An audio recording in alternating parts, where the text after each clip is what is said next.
Get that shit out of here. That's old news.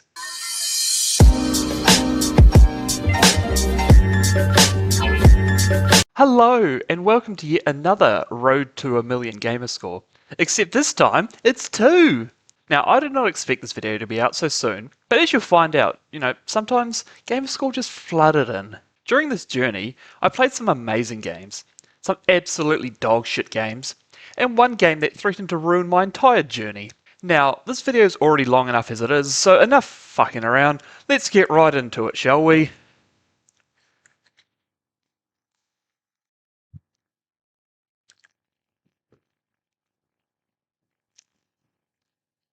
Cheers. So from where we last left off, I was at 1 million gamer score. This lasted for about 3 hours or so, before I went on my way unlocking more achievements. I started off with the achievement level 12 in the game Caterpillar, finishing the title updates in both that and Prisma Puzzle Prime. A few more of these easy achievement games went by, before I began one of the more disgusting games. Now, I don't mean disgusting as in like gross or gory or anything. I mean disgusting about the way it's been released. This game is One Step After Fall. This game has your normal Xbox One, Xbox Series, and PC ports. However, this was none of those ports. This is the German version of the game. That's right, instead of having, an option to select what language you want, they just released a whole new game. The exact same game, mind you, but just in German. And you may be thinking, that's a bit odd. But don't worry, they'd also released a fucking Spanish version too. Eventually though, Microsoft stepped in and forced them not only to remove these foreign language ports from the store, but also cancelled a future PC port that was going to be in Spanish too. Years in the making. Towards the end of May 2023, I finished off a couple of games that had been a couple achievements away from finishing. Firstly, one of the chicks at work that I used to work with mentioned how she'd become addicted to Apex Legends and said that we should play sometime. I ended up re-downloading the game, and whilst we never actually played together, I managed to play the last few games needed to get to level 50 and 100% the game, 4 years in the making. Following this, I loaded up the Stick of Truth, and within 2 days, went and finished that game off too. And I didn't even miss a single missable item this time. I swear, that ended up being probably my 8th playthrough of that damn game, and it was soon followed up by my 9th playthrough of the game as I 100%ed the 360 version this time.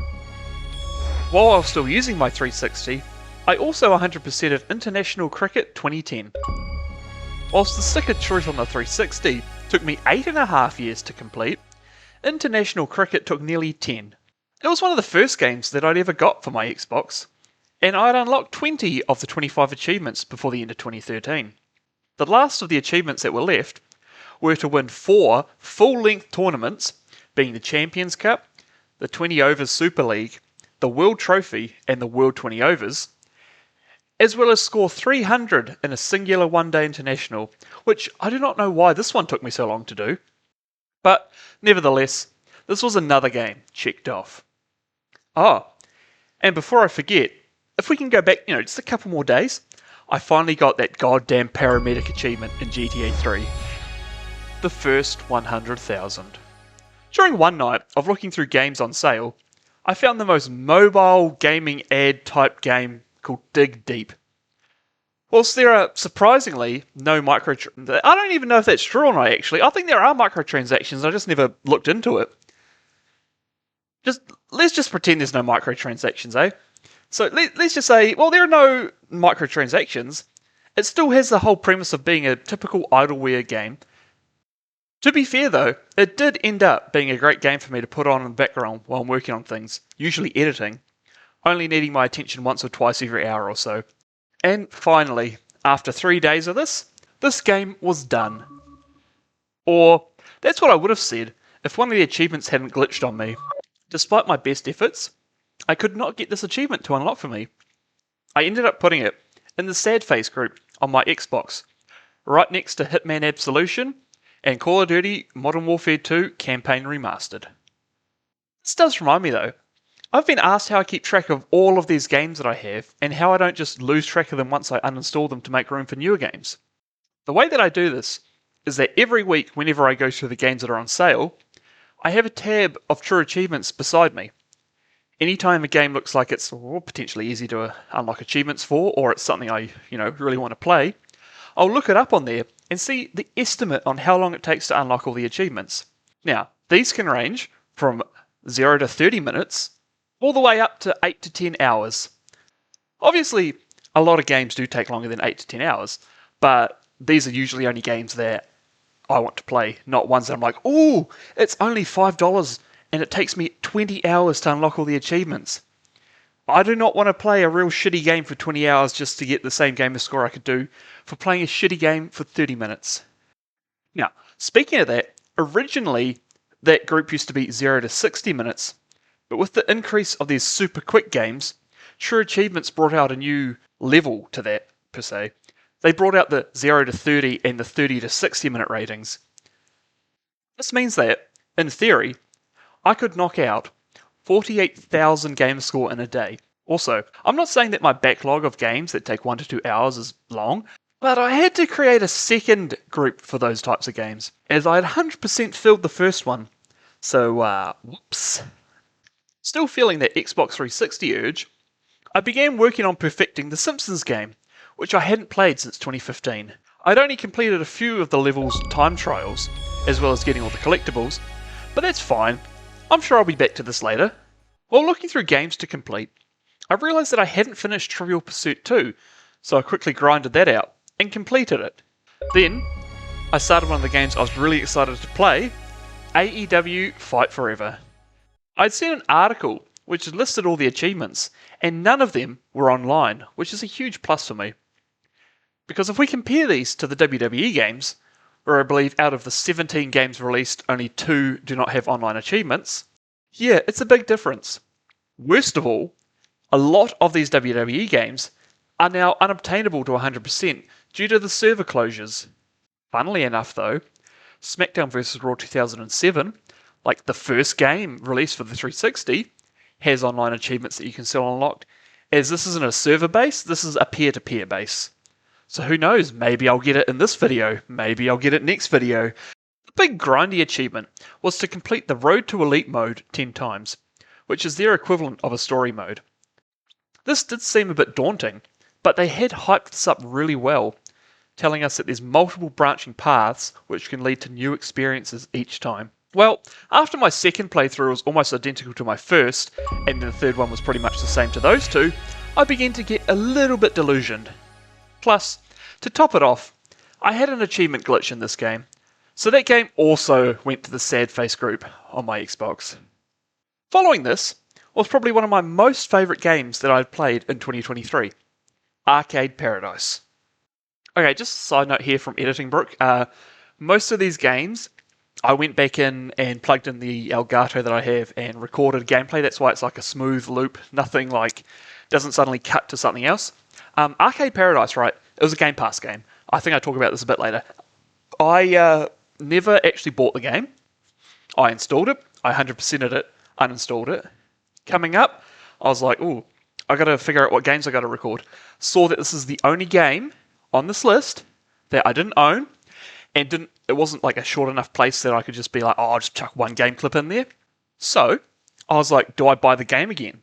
It was, was it Monday or Tuesday? It was one of the days. I looked it up, and I was like, oh, it's on sale, I should buy it.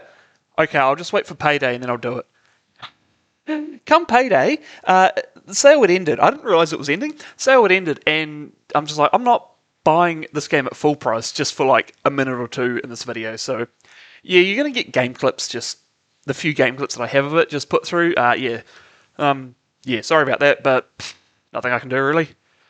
The gist of the story is that you run a laundry service which has an arcade out the back. The better the business does, the more arcade machines that you can purchase, until eventually you have more arcade machines than laundry machines. Oh, and did I also mention that you can play these arcade machines too? I'd really recommend this game to anyone who likes either arcade games or the more simulation/time management type of games.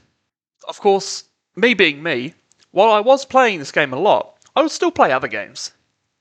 One of the benefits about having an account on True Achievements is that you'll be notified if and when games add new achievements to their games. A lot of the bigger games, like your Call of Duties and whatnot, there'll be a lot of advertising, or they'll be like, oh, buy our season pass, you get all the DLC when it comes out. So you know when you get the new DLC. Similar to like Minecraft, who they'll drop a new update and you'll be like, oh, is there new achievements? And it's also a game that, every once in a while you go back and play. Compare this to these little shitty 5-10 minute games, you're like, I'm not going to play this again. So you wouldn't know when they have new achievements added. So, imagine my surprise when I opened up True Achievements one day to multiple notifications about new achievements. Thankfully, it was a day I had off, and so I was able to rack up 12,000 gamerscore and title updates alone, followed by 7,000 the next day, and another 7,000 the day after that, to add up to 26,000 gamerscores over the weekend. One night, I was looking at EB Games to buy some NFL cards. The way that I do this is I'll just type in NFL to the search bar and hit search. However, that's not all that comes up. You also get pop vinyls and also games. And believe me, one game piqued my interest. For a massive 50 cents, I could buy Madden 2006. Nowadays, Madden games are well known for just copying and pasting the previous year's achievement list, but back in the day, you had some real fun achievements to try. And since this game came out around the launch of the Xbox 360, game companies didn't really know exactly what achievement lists should look like. Because of this game only takes a couple of hours to complete. In fact, if you're not really a big fan of Madden in general, you probably only need to play 1 or 2 games of Madden to get every achievement. There is a big grindy achievement where you have to play through not 1, not 2, not 3, but 30 years of franchise mode. This is really easily done because you can sim the entire season. It was a lot of fun, simming through the seasons and seeing who retired at the end of the year. Like hell, it had Tom Brady retiring in 2014. Just a few years off. Anyway, after a whopping 70 hours in game time, I'd finally done it. I had 100%ed Arcade Paradise. And while this does sound like a really long time to spend on one game, the time absolutely flies by and the game really hooks you in. Suddenly, 70 hours feels like, 7? If that. During a lot of my gaming sessions, I'd have a large queue of YouTube videos on the go. One channel that I discovered around this time was a channel called Afterlife, who was doing a retrospective on the Black Ops 4 zombie maps, and boy, what a clusterfuck they were.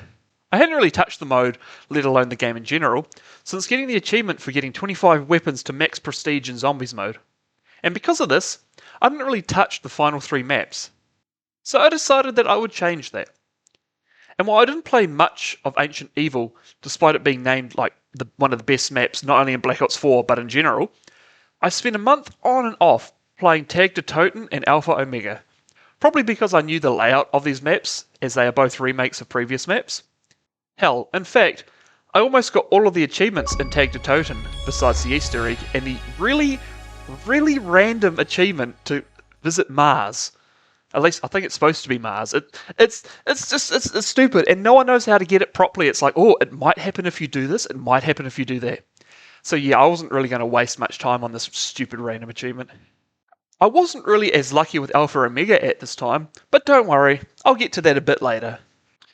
I had another one of my achievement bursts a couple days later, after a long day at work, and I decided that I wasn't going to go to bed until I hit 1.1 million gamerscore. Yeah, this was a mistake, as it took me until 1 AM to hit this, in the game Ratboy Adventure. Thank God for Monster Pipeline Punch getting me through the next day. Anyway, we're back to Alpha Omega already. Whilst this was not a snug love tunnel like Shangri-La, this was not exactly the most open map, beside a few places above ground. Good thing a lot of the most important parts of the map are underground, right? Furthermore, it appears this map went to the Origin School of Setup, as it takes an eternity to get Pack-a-Punch open. Speaking of this, when you get Pack-a-Punch working, you need to hold X in front of 4 vents to clean them. Issue is that this spawns in extra zombies to come and attack you. Whilst you're holding X, you're unable to shoot, so you have to let go of X to kill the zombies. However, you let go of X, the cleaning meter goes down, so you've got to quickly kill them and then get back to cleaning the vents. Of course, without fail, a regular zombie will also get killed during this, and so the next round will begin, and you'll be scrambling to get this done before all the zombies spawn in. Because boy oh boy, all of these vents are in really tight enclosed houses. And if you think, oh, that sounds like a bit of a hassle, but it doesn't seem too bad, you have to do this 4 times. And of all the houses it can be in, it's random every game. So you've basically got to check all 6 houses. Yeah, it's easy to say that this map really pissed me off. It pissed me off so much that when I got the achievement for constructing all 4 ray gun variants, and then proceeded to die before unlocking other achievements related to that, I just quit the game and completely uninstalled it. The A in GTA stands for achievement. As I mentioned earlier, I finally got paramedic level 12 in GTA 3. If you can remember from the last video, this achievement had been holding me back from completing a lot of the game, because as soon as you turn on the Mafia, it's on site with them. And they have shotguns. Guns which can blow up your car in only 2 shots. So I needed to do the paramedic mission before this. Good thing this was the only thing I had to do on that island, and nothing else related to achievements was needed to be done around that area, right guys? Funnily enough, I didn't unlock my next achievement in-game until I went to Wellington for a small trip. Between an 8-hour walk one day and binging about 4 seasons of It's Always Sunny in Philadelphia, I unlocked 5 achievements, including some of the missable ones, whilst down there. A few months after that, I decided to return to GTA. Not GTA 3, however, but GTA San Andreas. I spent the next week or so just working on the side missions, especially the import-export missions, before spending the next few weeks working on getting the story and all the other little side missions completed. Once this was all done, I spent the entire weekend grinding out the collectibles. But finally, once I collected the last collectible, the 100% achievement didn't pop. I began to panic because there was a very, very bad glitch that can stop you from getting to 100%, before realising that, I just missed the BMX challenge. While I was working on those side missions, one of them had an achievement for completing the BMX or NRG challenge. You see, I read this as complete the BMX and NRG challenge. So I crossed off the BMX challenge as being done without actually completing it. So, after realising this, I headed back to do the BMX challenge, completed it with no issues surprisingly, and boom, 100% game completion. We're not done yet though, because I had to start a new game to get that last achievement for starting a new game after hitting 100%. PC games matter too. With the NFL season underway once again, my Mondays began quite early, giving me more time to edit, and more importantly, more time to unlock PC achievements. I was having an odd issue where the Windows 8 version of games would log me into my Beta Wolf account and not my Facebook account. After searching up ways to fix this and none of them actually working for me, I decided to find a workaround on my own. I just created a new login to my laptop, logged into the Facebook account, and boom, things were working again perfectly. This led me to the game Touchdown Hero. You see, the way to earn achievements in this game is by unlocking new jerseys. And how do you unlock new jerseys? Play up to 400 games, score up to 17 touchdowns in a row without failing, or score a total of 550 touchdowns. Or, for $3, you can just buy the DLC, which unlocks every uniform and every achievement. Whilst a lot of the games that I played at this time were fine at worst, I discovered this poorly optimized game. It's called Slime Ranger. No, not the hit indie game Slime Rancher, but the puzzle game Slime Ranger. What makes it so bad is that while it's not a difficult game to play, you can just follow a guide and not even pay attention to the screen, the game freezes and lags so badly. You'll be seeing in the screen over there just how badly the game is running. That's on Xbox, and it runs almost identical to PC. I don't understand how this game, which is not even 500 megabytes, lags so badly. In the middle of November, I get that achievement itch again, and proceed to unlock a total of 26,000 gamerscore over 19 different games. This itch stuck with me for the rest of the month, ending in a 63,000 gamerscore month. The Assassin's Creed 3 saga. In December, knowing that work is going to be busy as fuck for Christmas, I decided that I needed a big game to distract myself over the next month or so. I decided to sort my games on my Xbox by size, so that way I can choose a big game to free up a lot more space when I finish with it. The game that I ended up selecting was Assassin's Creed 3, if you couldn't guess by, the intro title screen for this. I would now like to introduce a new segment called the Assassin's Creed 3 Progress Check. Normally, when I play Assassin's Creed games, I just play them to the end and that's it. I don't try and get all the little collectibles and I don't try and get 100% synchronization. This game, I decided, fuck it. I've never done it before, so why not start now? December 3rd, I began Assassin's Creed 3. I'd also finished my editing for the year, so while the NFL was on, I was able to play all of the PC games that I'd purchased. Almost every game was one of those bullshit easy 1000 gamerscore games. Because I'm not a PC gamer, and at that point my laptop was starting to run slowly when I was editing, let alone gaming. It did not require duct tape at that point though. That being said, the day after starting Assassin's Creed 3, I hit 1.2 million gamerscore in the game Perfect Ninja Painter on PC. December 15th, I completed Sequence 5. The grind from 1.2 million to 1.3 million was very uneventful. I'd get an achievement here and there on specific games, or try out some new games like Power World, but most of my achievements came from those easy games. One of those games that I'd actually like to give a shout out as a decent game you should play is called Accident. It's one of those like detective type games, where an accident has happened and you need to find all the clues to figure out what had caused the accident to happen. While this wasn't like a real super quick completion, I mean it was 4 hours, but it's not 30 minutes, it just felt like the time flew by. And by the end of the game, I was almost a bit disappointed, wanting more levels to complete. February 17th, 2024, I have upgraded the ship. As is tradition apparently, February is my month for achievements, despite being the smallest month. And I mean, this month was no different. I hit 1.3 million gamerscore, as I alluded to before, on the 18th in the game Zombie Derby 2 on PC. And by the end of the month, I had earned almost 79,000 gamerscore. Yeah, it was another good month. The Cleanup Part 1. Now, do you remember how I said I was going to have this big game to keep me occupied during December, so I could just have something I could go back to and just play? Yeah, that lasted about 2 days before I moved on to a different game, LEGO Star Wars 3 The Clone Wars.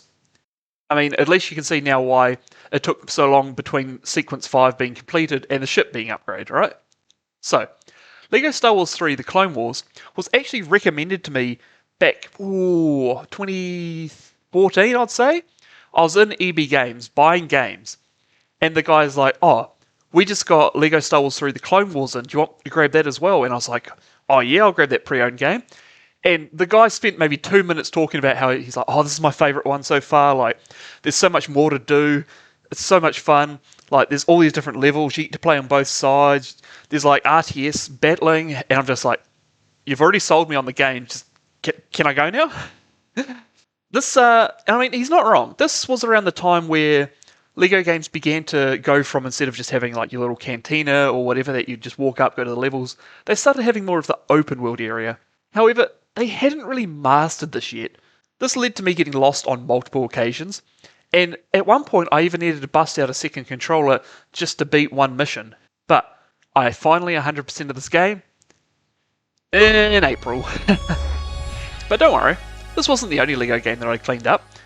The next game I 100%ed was LEGO Movie video game, and then followed that up with LEGO Harry Potter collection. Do you guys ever miss 2007? Well, apparently I did, as I decided to go back and play Call of Duty Modern Warfare 4. Not the remaster that I'd already 100%ed, but the 360 version, the one that released all the way back in 2007. To be fair though, while I was dreading it, the training ground record was much easier, as you only had to beat the original time, not the fucking developer's time. Furthermore, even though I was playing on the hardest difficulty, it only took me about 4 hours to go from the beginning of the game to the nuke mission. I actually wasn't having that much of an issue with this game. However, a couple of days later, Struggle Street was really hit. While I thought I'd struggle a lot with the mission where you have to destroy the helicopter, that one wasn't too bad compared to the part of the mission where you had to go clear out the 3 houses. The enemy have the high ground, so you're trying to fight upwards going up a hill. I definitely died a lot on this mission. Then, after completing the amazing All Gillied Up mission, we had the second part of the mission, which isn't as easy. After failing to assassinate Zakhaev, you get caught in a gunfight, and let me tell you, you've got a secondary that just isn't really doing it, and you can't really quickscope because you can get a couple, but then you just get gunned down. So eventually I was lucky enough to find a machine gun on the ground, And I was able to, get to the part where you get hit with the helicopter and you have to carry Macmillan. This next part was probably the hardest part for me, defending Macmillan. Time after time, I would just get shot from a random angle and then get shot from the other way and die. This probably went on for maybe half an hour before I finally saw that sweet, sweet helicopter landing. I picked up Macmillan and I was just about to board when I saw a huge blue flash outside of my window. Before I could even think about what that meant, all the power went out. While I couldn't confirm it, I'm pretty sure that the blue flash came from the generator that's just like a couple of roads away, as our entire street and pretty much the entire town had lost power. However, power came back not long after, but just not as you think. We weren't hit with a blackout, we were hit with a brownout. Now, if you're like me, the only thing that you know about a brownout is that it's a very traumatic Minecraft video. But to explain what a brownout is, it's almost like a blackout, but instead of the complete loss of power, you just get a really, really weak amount of power. This amount of power is so low that some appliances just won't turn on. Like, we tried to turn on the television in the lounge and it wouldn't turn on. However, we were able to power the electric fry pan that we were using to cook dinner. The only issue with this is that it would power on for maybe a minute or two and then turn off. A few minutes later it would turn on and then it would turn off. As we were halfway through cooking the mince, we just decided that fuck it, we'll just keep cooking it until it's fully cooked through, which took about half an hour. So yeah, I lost my entire progress for that one Call of Duty mission. But thankfully, that was the only loss I'd suffered in there. Right? May 26, 2024. I completed Sequence 6. Saddened by my loss of progression in that Call of Duty mission, I decided I'd focus on Assassin's Creed 3 for a bit. And after a few days of grinding, I'd finished the game and started to work on the DLC. This shouldn't take too long to complete, right? June 15th, 2024, I defeated George Washington. Ah, shit. Bringing back the 360, Part 1. With the Xbox Store going offline at the end of July, I decided to go through a list of all the non-backwards compatible games that I had, and maybe buy some more if they go on sale. I also made a list to go through all my physical Xbox 360 games and see what I could work on. Of course, the first game on my list was actually a backwards compatible game, being Bejeweled 3. This was a long grind, but not a tough grind. In fact, at this point, I had probably completed about 85% of what I needed to do to 100% it. The last thing that I needed to complete was match a set amount of special gems. While these only spawned from specific matches that you had to be lucky to get, they also spawned randomly on one of the mining game modes. So, I got my long queue of YouTube videos and began to slog it out until finally it was all done and I'd 100%ed Bejeweled 3. Hey, remember how I said that I might buy some games if they go on sale? Yeah, well, since it was closing down, the Xbox 360 store had a big sale. So I was like, fuck it, time to check it out. I turn on my 360 and it proceeds to turn itself off. I thought that was a bit odd, so I tried it again. And the same thing happens.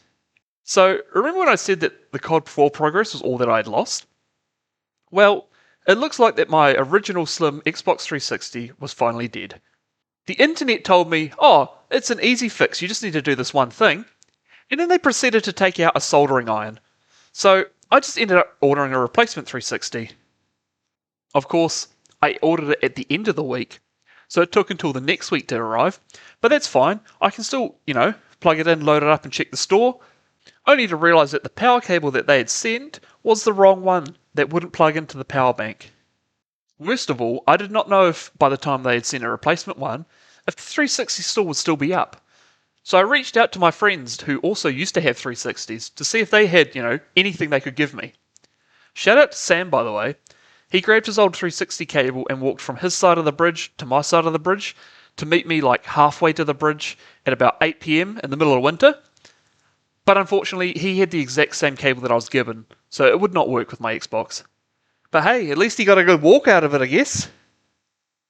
Thankfully, despite the company being located in the South Island, the power cable did arrive soon after, and I was able to check the store.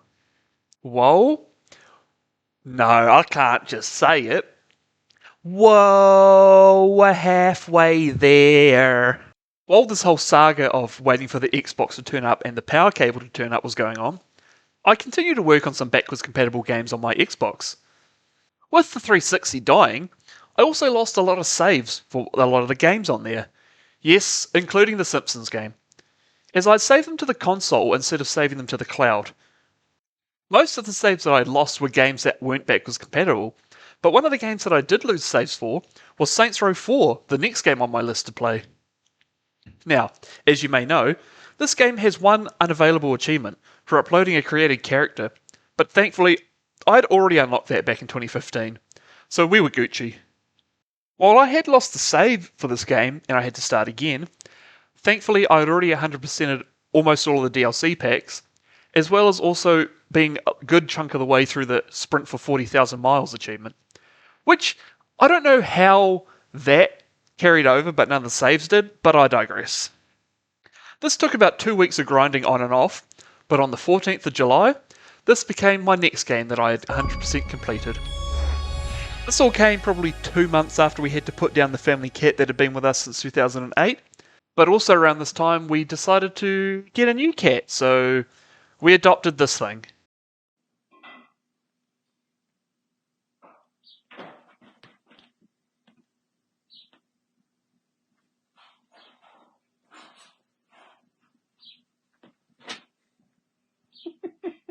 Completing this game actually got me close to 1.4 million, so I quickly got to that goal in the game Little Bear. 13 days later, and I had hit 1.5 million gamer score. Yes, in less than a fortnight, I had unlocked over 100,000 gamer score. This is down to me having built up a good chunk of games to 100% that took less than an hour, as well as the fact that a lot of these games had an extra 1 to 4,000 gamer score to unlock, alongside the base 1,000. This included big games like Gabriel's Adventure and Glyphs of Gitsin, which was the game I hit 1.5 million gamer score with. This meant that I had a new personal best for most gamer score in a month, being 142,000 gamer score. What makes this even crazier is that after the first 2 weeks of July, I had only unlocked 2,000 gamer score. The casual grinds. While quick and easy games make the number go brr, I think it's time to bring attention to some of the more longer and satisfying games that I've worked on. With the Christmas/Boxing Day sales of 2019, I purchased and began to play LEGO Marvel Superheroes 2. Fast forward to August 8th, 2024, and I finally finished it. The main campaign, not 100%ing it. Oh no, I have a long way to go until that one is done. Like most LEGO games, maybe 20 to 40 hours maximum. This one takes about 80 to 100%. However, around the time that I'd beaten this, I decided to focus on my 360 games, so this took a sabbatical. We will be seeing this game much later though. You may be thinking like, oh, why didn't you just smash it out there and there? Well, a big reason I kept putting it off is the sheer size of it. Well, the map isn't that much bigger than the earlier LEGO games, like LEGO Hobbit, and is much easier to traverse because you can fly, unlike the Hobbits. They condense so much into that space. Also, if this game isn't on quick resume, it takes about 3 minutes to load. And when I mean load, I mean you start up the game and it begins to load, and you're just sitting there watching that loading bar slowly go up. And the longer it takes, the more you're like, do I really want to play this game? While I have been shitting on this game a lot, and I probably will continue to do so much later, I do have to commend it for one thing. On the overworld map, something that was sorely missing from, LEGO Star Wars The Clone Wars, it shows you the location of every race, puzzle, and quest that you need to complete. While ones that you have completed are still on the map, the ones that you haven't collected can be selected as a destination on your map, making the cleanup progress so much easier. One game that I hadn't mentioned that I'd be grinding through towards the end of 2022 was Power Wash Simulator. Basically, it is what it says it is. You go around power washing things until everything is 100% clean, and then you go to the next place and do the same thing. This is a very super satisfying game, especially with the little dings when you completely clean something.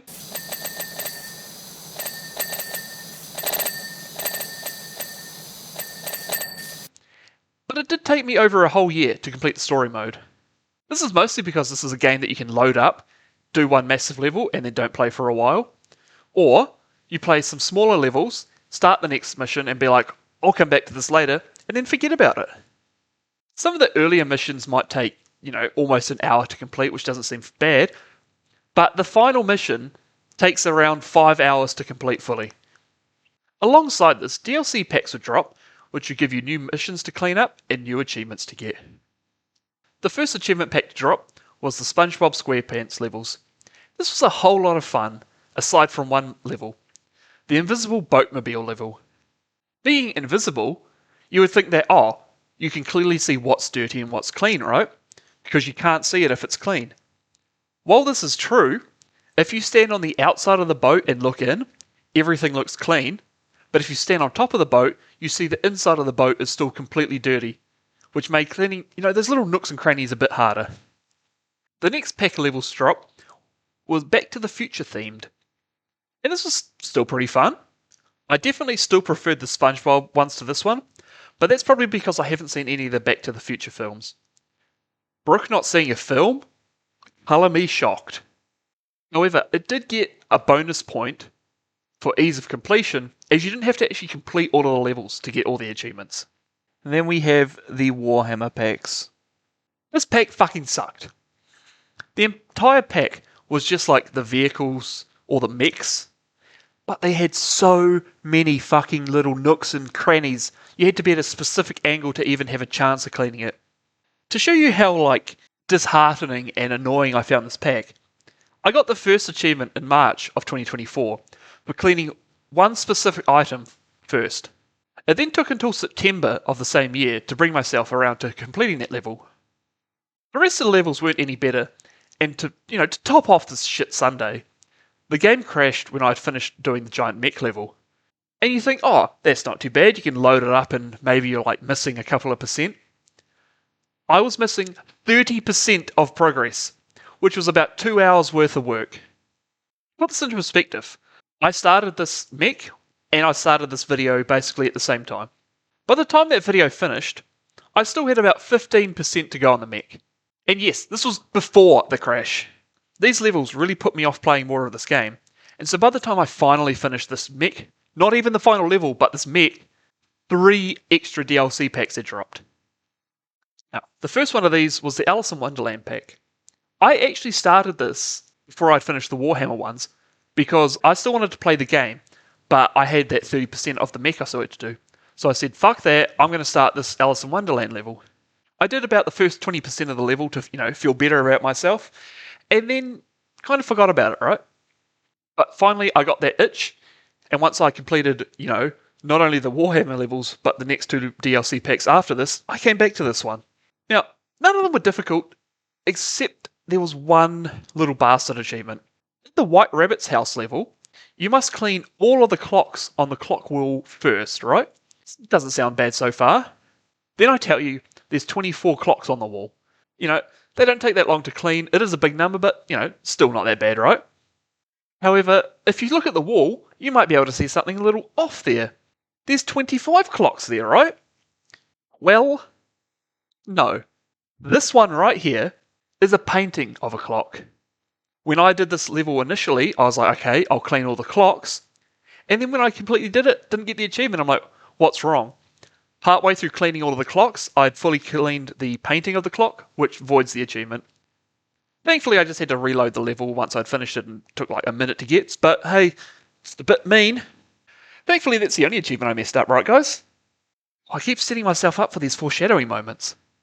The Shrek packs were back to being extremely fun and satisfying, and I breezed through all of these within a couple of days.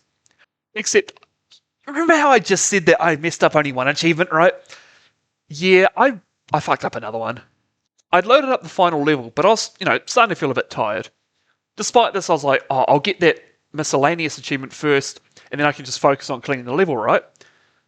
Well, you see, a lot of these DLC packs had achievements that said, clean this thing first, right? So what I thought read, clean the banners first, actually read, clean the banners last.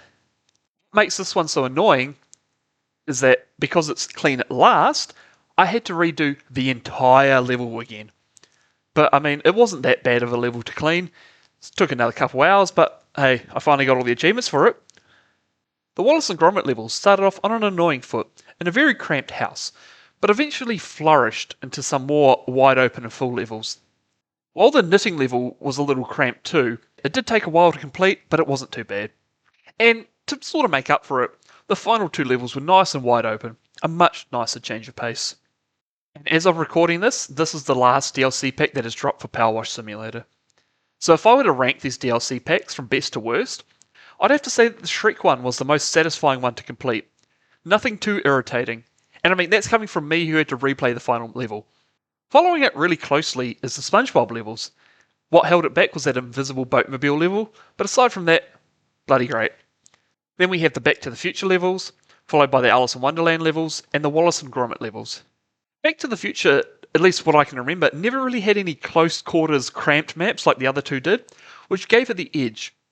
Whereas the really 2 snug Wallace and Gromit map levels that I talked about earlier is what keeps it behind the Alice in Wonderland ones. And way at the bottom we have the Warhammer packs. Fuck those packs. Getting achievements on an iPod Touch in the big 2024. Yes, I was still using an iPod Touch in 2024, and yes, there were some games on there that you could unlock achievements with. Obviously, there's the iOS version of Minecraft, but we've already gone over this game in the previous Road to 1 Million Gamerscore video. What we haven't gone over are the games Wordament and Microsoft Solitaire. Side note here, I know that Solitaire game can also be played on PC, but when I first started playing it, it's what I'd play during my lunch breaks at work, so I'd play it more on the iPod than I would on the PC. Wordament is a bookworm-esque game where you have 3 goals to reach on each level, whether it be something like 4-letter words, words using letters in the corner, or words that end in -s. You only needed to complete 1 of these 3 goals before you could leave to the next level, but you would only get 1 star. You finish all 3, you get 3 stars. You needed to complete 80 levels in a world to complete it, and to do so you needed to collect a total of 156 stars. If you reached the end without reaching that total, you would have to replay some of the earlier missions. To 100% this game, you need to do this 12 times. Alongside this, there were daily quests that you could do, and you needed to complete every single daily quest, something I had already done. So heading into August/September, I had all but 2 of the achievements in this game. These were to complete 12 worlds, which I had already completed 6, and to reach level 80. Meanwhile, for Microsoft Solitaire Collection, this was a collection of 5 different Solitaire games: Klondike, Spider, Free Cell, Pyramids, and Tri-Peaks. Just like with Wordament, this also had daily challenges to complete, but you also had to complete 100 games of each of the 5 game modes, as well as reaching level 50 in all of the modes. Somehow, I had a lot of the achievements in this game as well, but the ones that were left were basically all the super grindy ones. And while I said you had to get to level 50 in all of the game modes, there was also an achievement to reach level 200 in a single game mode. One Sunday, I went on a long drive around New Plymouth searching for different energy drinks for my energy drink tier list video, which I released in December 2024. Once I got home from this drive, I was pretty pleased with the big haul that I had brought home, and I was like, you know what I feel like? I feel like doing some big grindy achievements. And within about a day or 2, I'd finished both Wordament and Microsoft Solitaire Collection. Bringing back the Xbox 360 Part 2. It was time now to finally start working on some of the 360 games that I got during the Xbox 360 closing down sale. And what better game to start with than Sleeping Dogs? I fucking love this game. This is potentially one of my top 10, maybe even top 5 games of all time. And even though I've already played this game 3 times, the 4th playthrough was still super enjoyable. But completing the story didn't unlock any achievements for me. Oh no, I had already done that.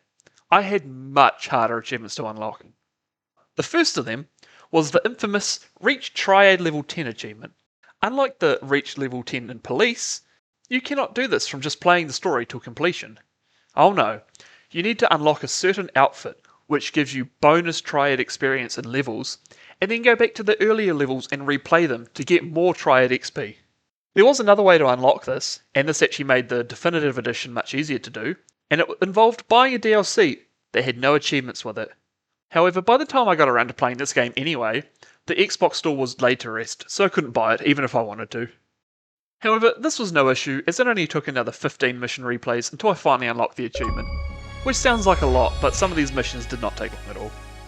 You want to feel old? There was over 10 years between me unlocking that achievement and the previous achievement in this game. Next up was the achievement for using 10 different melee weapons. Now, either I can't count, or a melee weapon didn't count towards this achievement, as I had used 10 different ones but the achievement did not unlock. After spending a while to figure it out, I found a guide that gave me a new weapon to use, and within like a minute, the achievement was mine. However, the remaining achievements were quite easy grindy ones, so I said, I'll be back for you later. Surely I'll be back though, right? Right?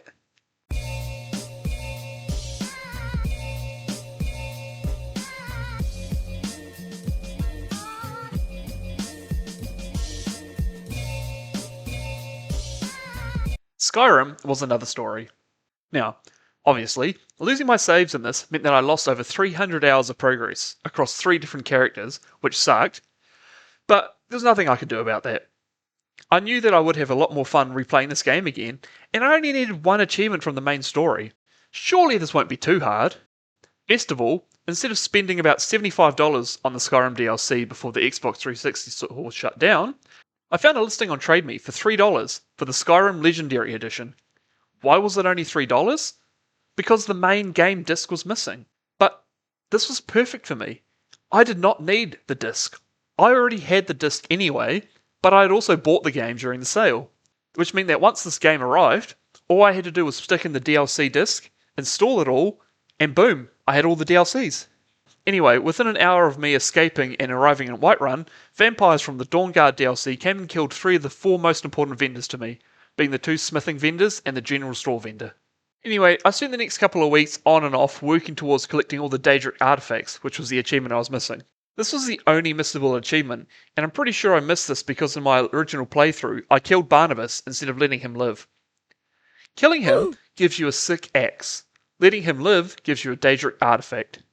Even though I was focused on these artifacts, I did do a few other missions around Skyrim, as I needed to become level 30 to unlock the final Daedric mission.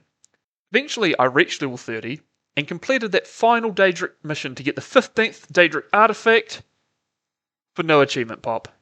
Yeah, it turns out this achievement is super buggy, and potentially requires you to get 16 artifacts instead of 15, which is pretty difficult considering you can only get 15 artifacts.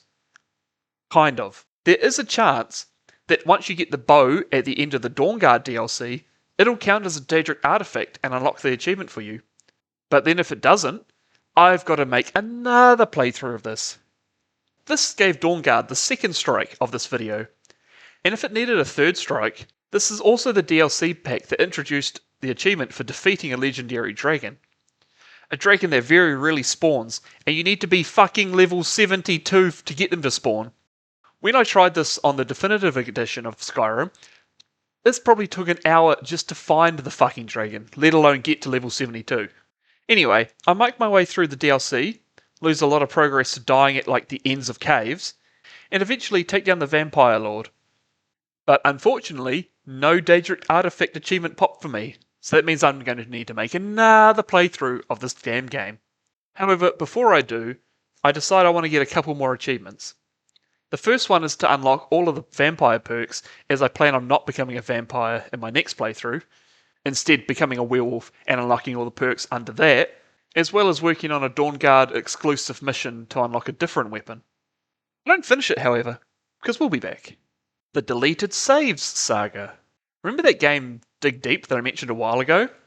Yeah, so I ended up deleting my save in an attempt to try and unlock this achievement. However, this would take until the end of the game, as the achievement was one of the final ones that you unlock.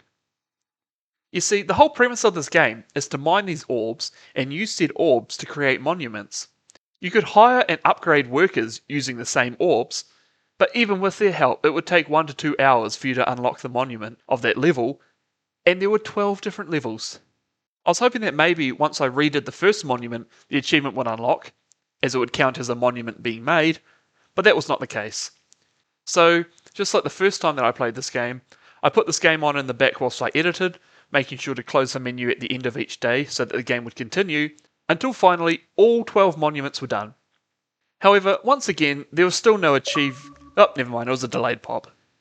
So this happened in July, right? And somehow, on a chilly October night, I got to thinking, hey, remember that Dig Deep game? What if I deleted the saves on some of my other games where the achievements were glitched out? Well, the next game I tried that on was Pac-Man 256. This game was an endless runner type game where you controlled a Pac-Man trying to get as many pellets as possible before the ghosts or the glitches catch up to you. Just like the previous game, the glitched achievement was a real grindy one, this one being to upgrade all your power-ups. And just like the last game, there was a total of 12 power-ups that I had to upgrade. After deleting my save, it took about 15 minutes for me to unlock the first power-up and have it completely fully upgraded. And, to my surprise, the progress bar on the achievement went up after I did this. This is what I was hoping would happen in Dig Deep, but I was super ecstatic for this to happen in Pac-Man, as this would take hours upon hours to complete and would also require me to focus on the game. I quickly raced to get the next Powerade fully upgraded, hoping for a break, and sure enough, this gave me the last 5% and the game 100% completed as well. From this, I looked into my folder of games with glitched achievements to see what other games I had in there. Hitman Absolution. This one isn't actually glitched, it was just that the saves were corrupted and I couldn't restart the game and save because it already had saves there, even though they were corrupted. I just had to figure out how to delete those saves, and boy, it sure was a mission to try and figure out how to delete them. Hitman Absolution HD. You know, it sucks when the same game glitches on me, and here we are again. There was about 2 achievements that glitched on me, but I still had 5 or 6 achievements to get in this game. It's just that a lot of them were grindy ones that I didn't want to try and complete in case they also glitched on me. Call of Duty Modern Warfare 2 Campaign Remastered. I just needed to beat the game without dying, which is easy enough on the easy difficulty, but I had already done this, not once, but twice, including one during a single day, only for no achievement to unlock. WWE 2K20. I mean, this game's a fucking mess, what do you expect? It was so bad that it led to the cancellation of WWE 2K21, and I'm pretty certain that even if I had deleted my saves, the glitched achievements might still not unlock. Also, the servers were taken offline in 2021, so I couldn't 100% the game even if I wanted to. Which I fucking don't. Yakuza 0. I do need to restart this game anyway, as I missed a couple of missable achievements during the story. But apparently the achievement that hadn't unlocked for me can be unlocked by starting a new game anyway, so no need to delete my saves here. Headbangers in Holiday Hell. Okay, so this one's kind of funny, Greg Miller. Apparently, if you play this game on an Xbox Series console, it will not unlock the achievement Alice in Chain Reaction. I do not know why this is the case, but after completing 10 of the 11 achievements, I had to get out my old Xbox One to attempt this, which is why this was in that folder. Despite my Xbox One and cables residing under my bed mere centimetres away from my Xbox setup, this took me until much later on in my journey to unlock. So, after going through all those games and figuring out how to delete my saves, I eventually decided that Hitman Absolution, the 360 version, would be the first of these games that I'd play again. Whilst this was panned as not a good Hitman game, it was a very enjoyable game. I liken it to like Battlefield Hardline, another polarizing game in which the gameplay was an enjoyable time, but wasn't in the spirit of the games that preceded them. This meant that playing through this game for a third time was an absolute breeze. During this playthrough, I made sure to collect all the evidence for 2 reasons. Firstly, that was one of the 2 achievements that I was missing in this game, but 2, collecting evidence counted towards completing 100 challenges, which was the other achievement that I was missing in this game. After finishing the game, I was about 10 challenges short, so I quickly blitzed through some of the earlier levels, and, before long, this game was done, 11 years in the making. Black Ops 6 and the Big December. It was also around this point that Black Ops 6 dropped on Game Pass.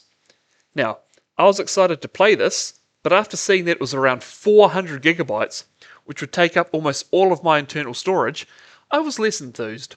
Thankfully, this large size was due to the fact that you not only got Black Ops 6, but Modern Warfare 3 and Warzone 2, with Modern Warfare 2 being added not long after that. I installed what I wanted, and was left with 5 games on my internal storage, which went down to 3 when the game needed an update. But hey, at least I was able to play the new COD campaigns for free, and best of all, these had separate achievement lists, meaning that this game was worth 3,000 gamerscore. My plan was to work through the biggest campaign, uninstall that, and repeat with the next campaign. Luckily for me, the biggest campaign was also the shortest campaign, Modern Warfare 3. However, around this time, my achievement unlocking was really slowed due to having to uninstall a lot of games, spending a lot of time on Black Ops 6 multiplayer with all the boys, and Kelsey, and the fact that Modern Warfare 3 has only one achievement for level progress in the campaign. With the end of the year approaching, I knew that things would pick up at work, so I pushed myself to work on finishing and uploading the remaining videos for 2024. Thankfully, I was able to do this by the 2nd of December, meaning that the rest of December was for the achievements, especially Mondays, as I'd be getting up to watch the NFL in the morning too. And well, within 1 week, not only did I hit 1.6 million gamerscore, but I had almost unlocked 100,000 gamerscore for the month. And this was just in the first week. I still had so many games to play, and days to play them, and while I did lose a week to editing the Doys NFL video, as well as a week to the energy drinks video, I did manage to unlock a few more achievements before the year ended, finishing the year on 1.7 million gamerscore and 150,000 gamerscore for the month. New year, same me. Around the time that Black Ops 6 dropped, YouTube helped me decide which game I was going to go back and play next, recommending me countless videos on people 100%ing Stardew Valley, as well as cooking every recipe in the game in real life. Now, I had unlocked a lot of achievements in this game, and I also owned the Stardew Valley cookbook, but I was missing a few achievements.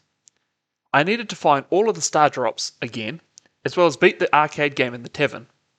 Oh, did I just say I only needed to beat it? Well, what I meant to say is that I had to beat it without taking any damage. I am fucking terrible at that game, so I was certain that I was never going to unlock this achievement. Then, through watching one of the 100% achievement videos, I discovered that a neat little trick was added to the game. If you finish one level, you can go to the next level, and then save and end the day. That next day, you'll begin at the level that you saved at. If you take any damage at any point, you can just quit to the main menu and start the day again until you beat the said level, and then go to bed and do it again. So, as I was working towards collecting all the star drops, I was knocking out levels one by one. However, the final level before the boss was kicking my ass, so I just put that on the back burner for now and focused on the star drops. What are star drops? Star drops are the items in this game which gives you extra health and energy.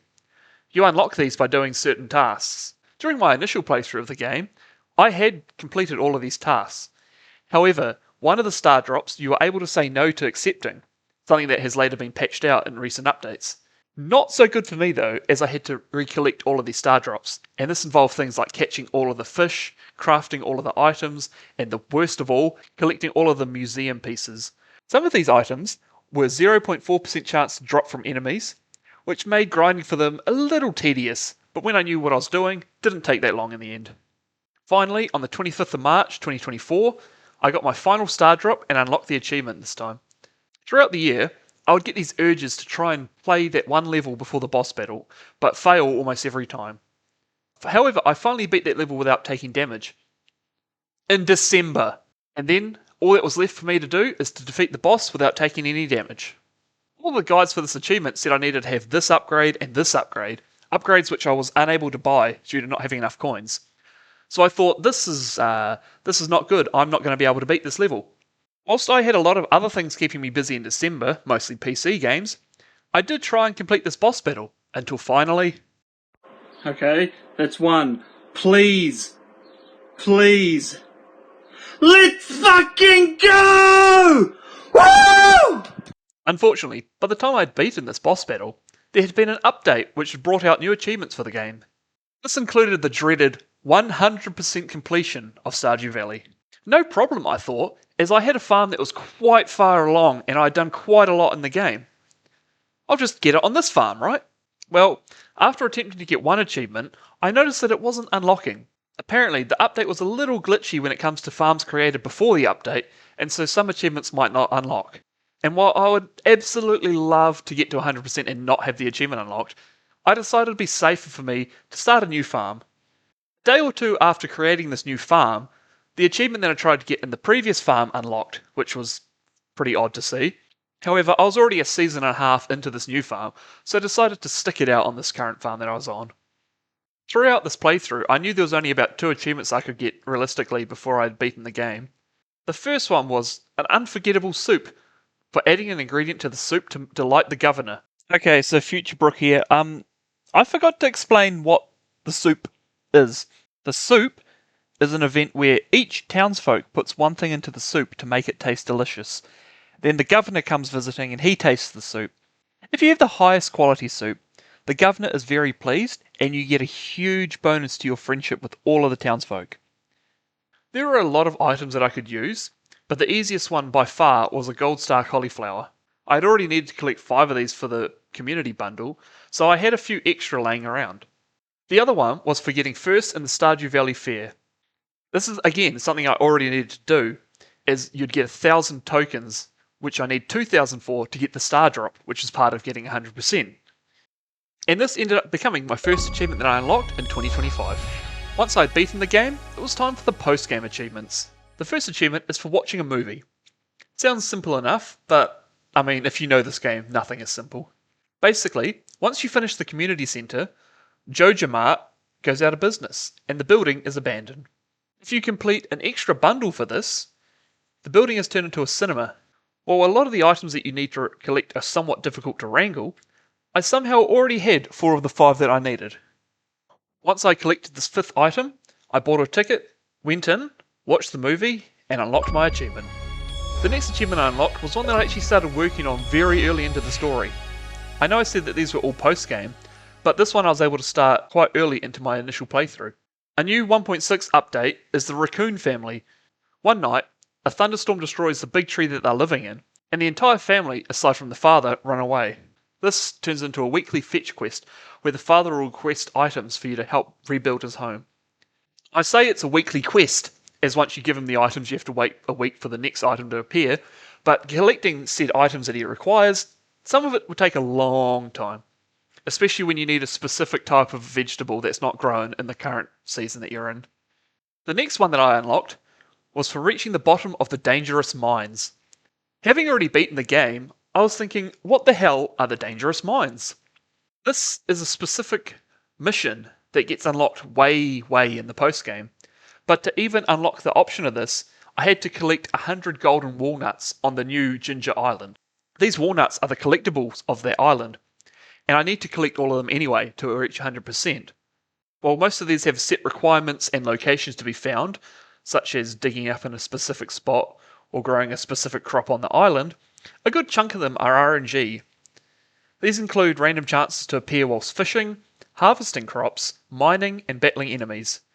Once I collected 100 of these walnuts, I was able to enter Key's room. The TLDR of this is that Key is a mysterious guy who observes over the island, and in his room he has his own quest board, which updates every week. This is where the RNG comes in. We need to wait until the week it has the Danger in the Deep quest. This will turn your regular mines into the dangerous mines, and reset your progress, meaning you need to get all the way back to floor 120. Every 5 levels, just like the regular mines, your progress is saved, so you can take the whole week to get to the bottom.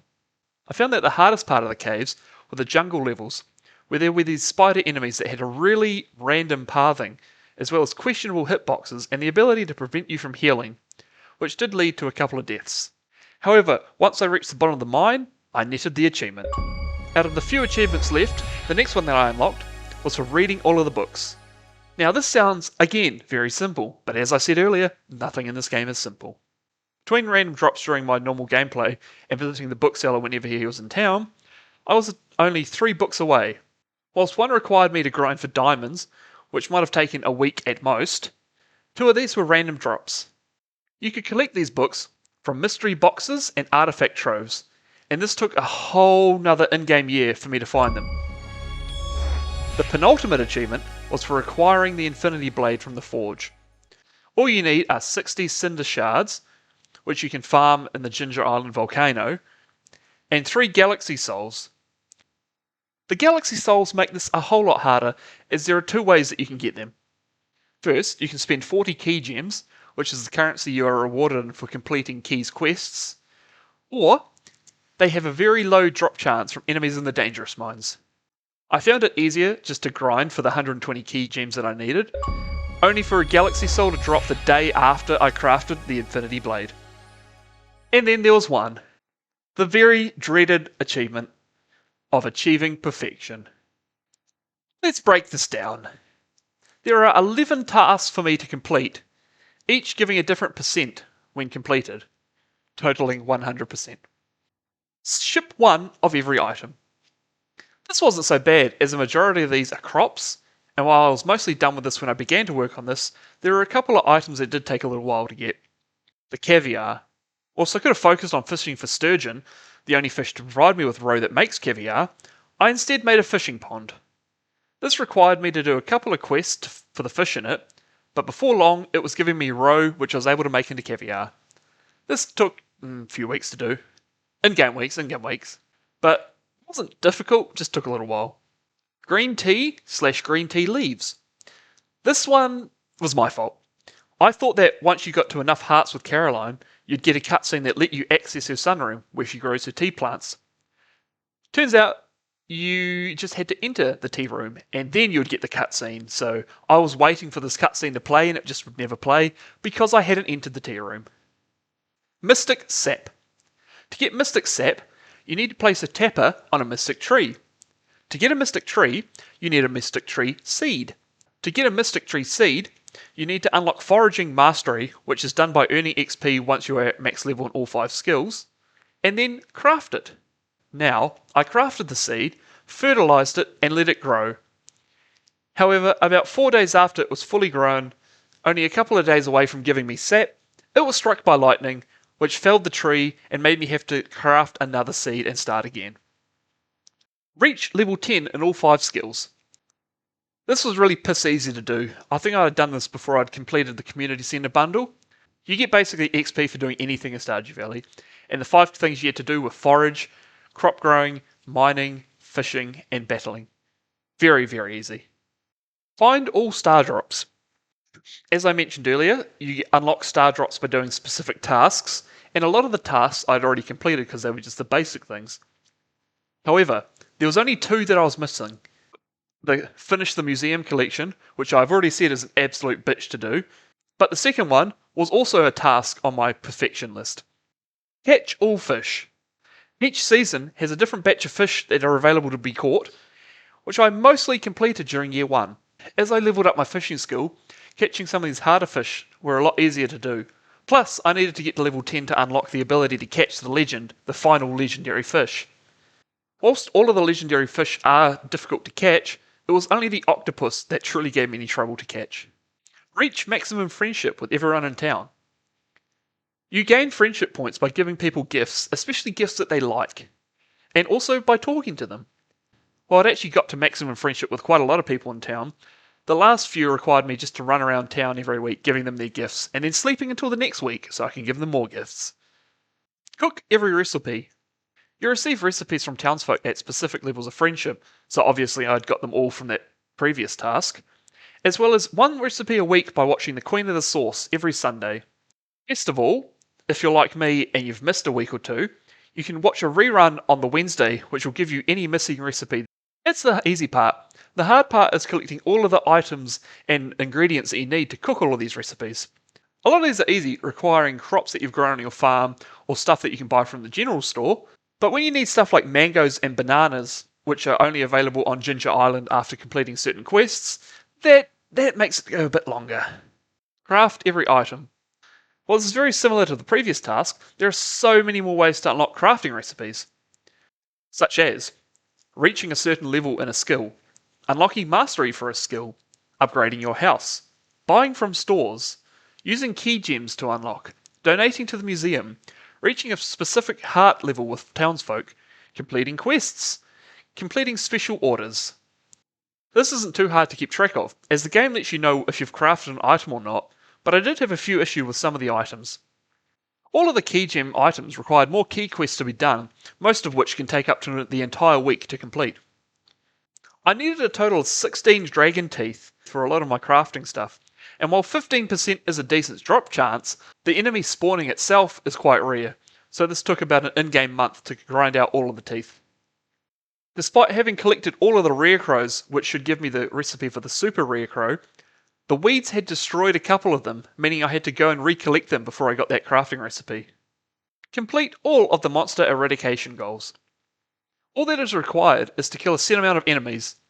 Most of them, once again, had been completed before starting the grind.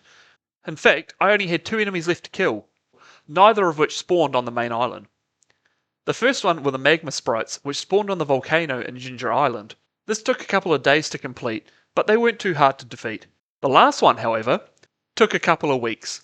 This is because the Pepper Rex only spawns on the prehistoric floors of the Skull Mine, and those types of floors only spawn very rarely too. I needed to kill about 50 of them, and by the time I had started working towards this, I only had 12.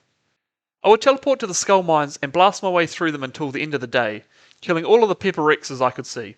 Most days, I'd get maybe 1 or 2, but every once in a while, I'd get lucky and get 5 or 6 of them in a day.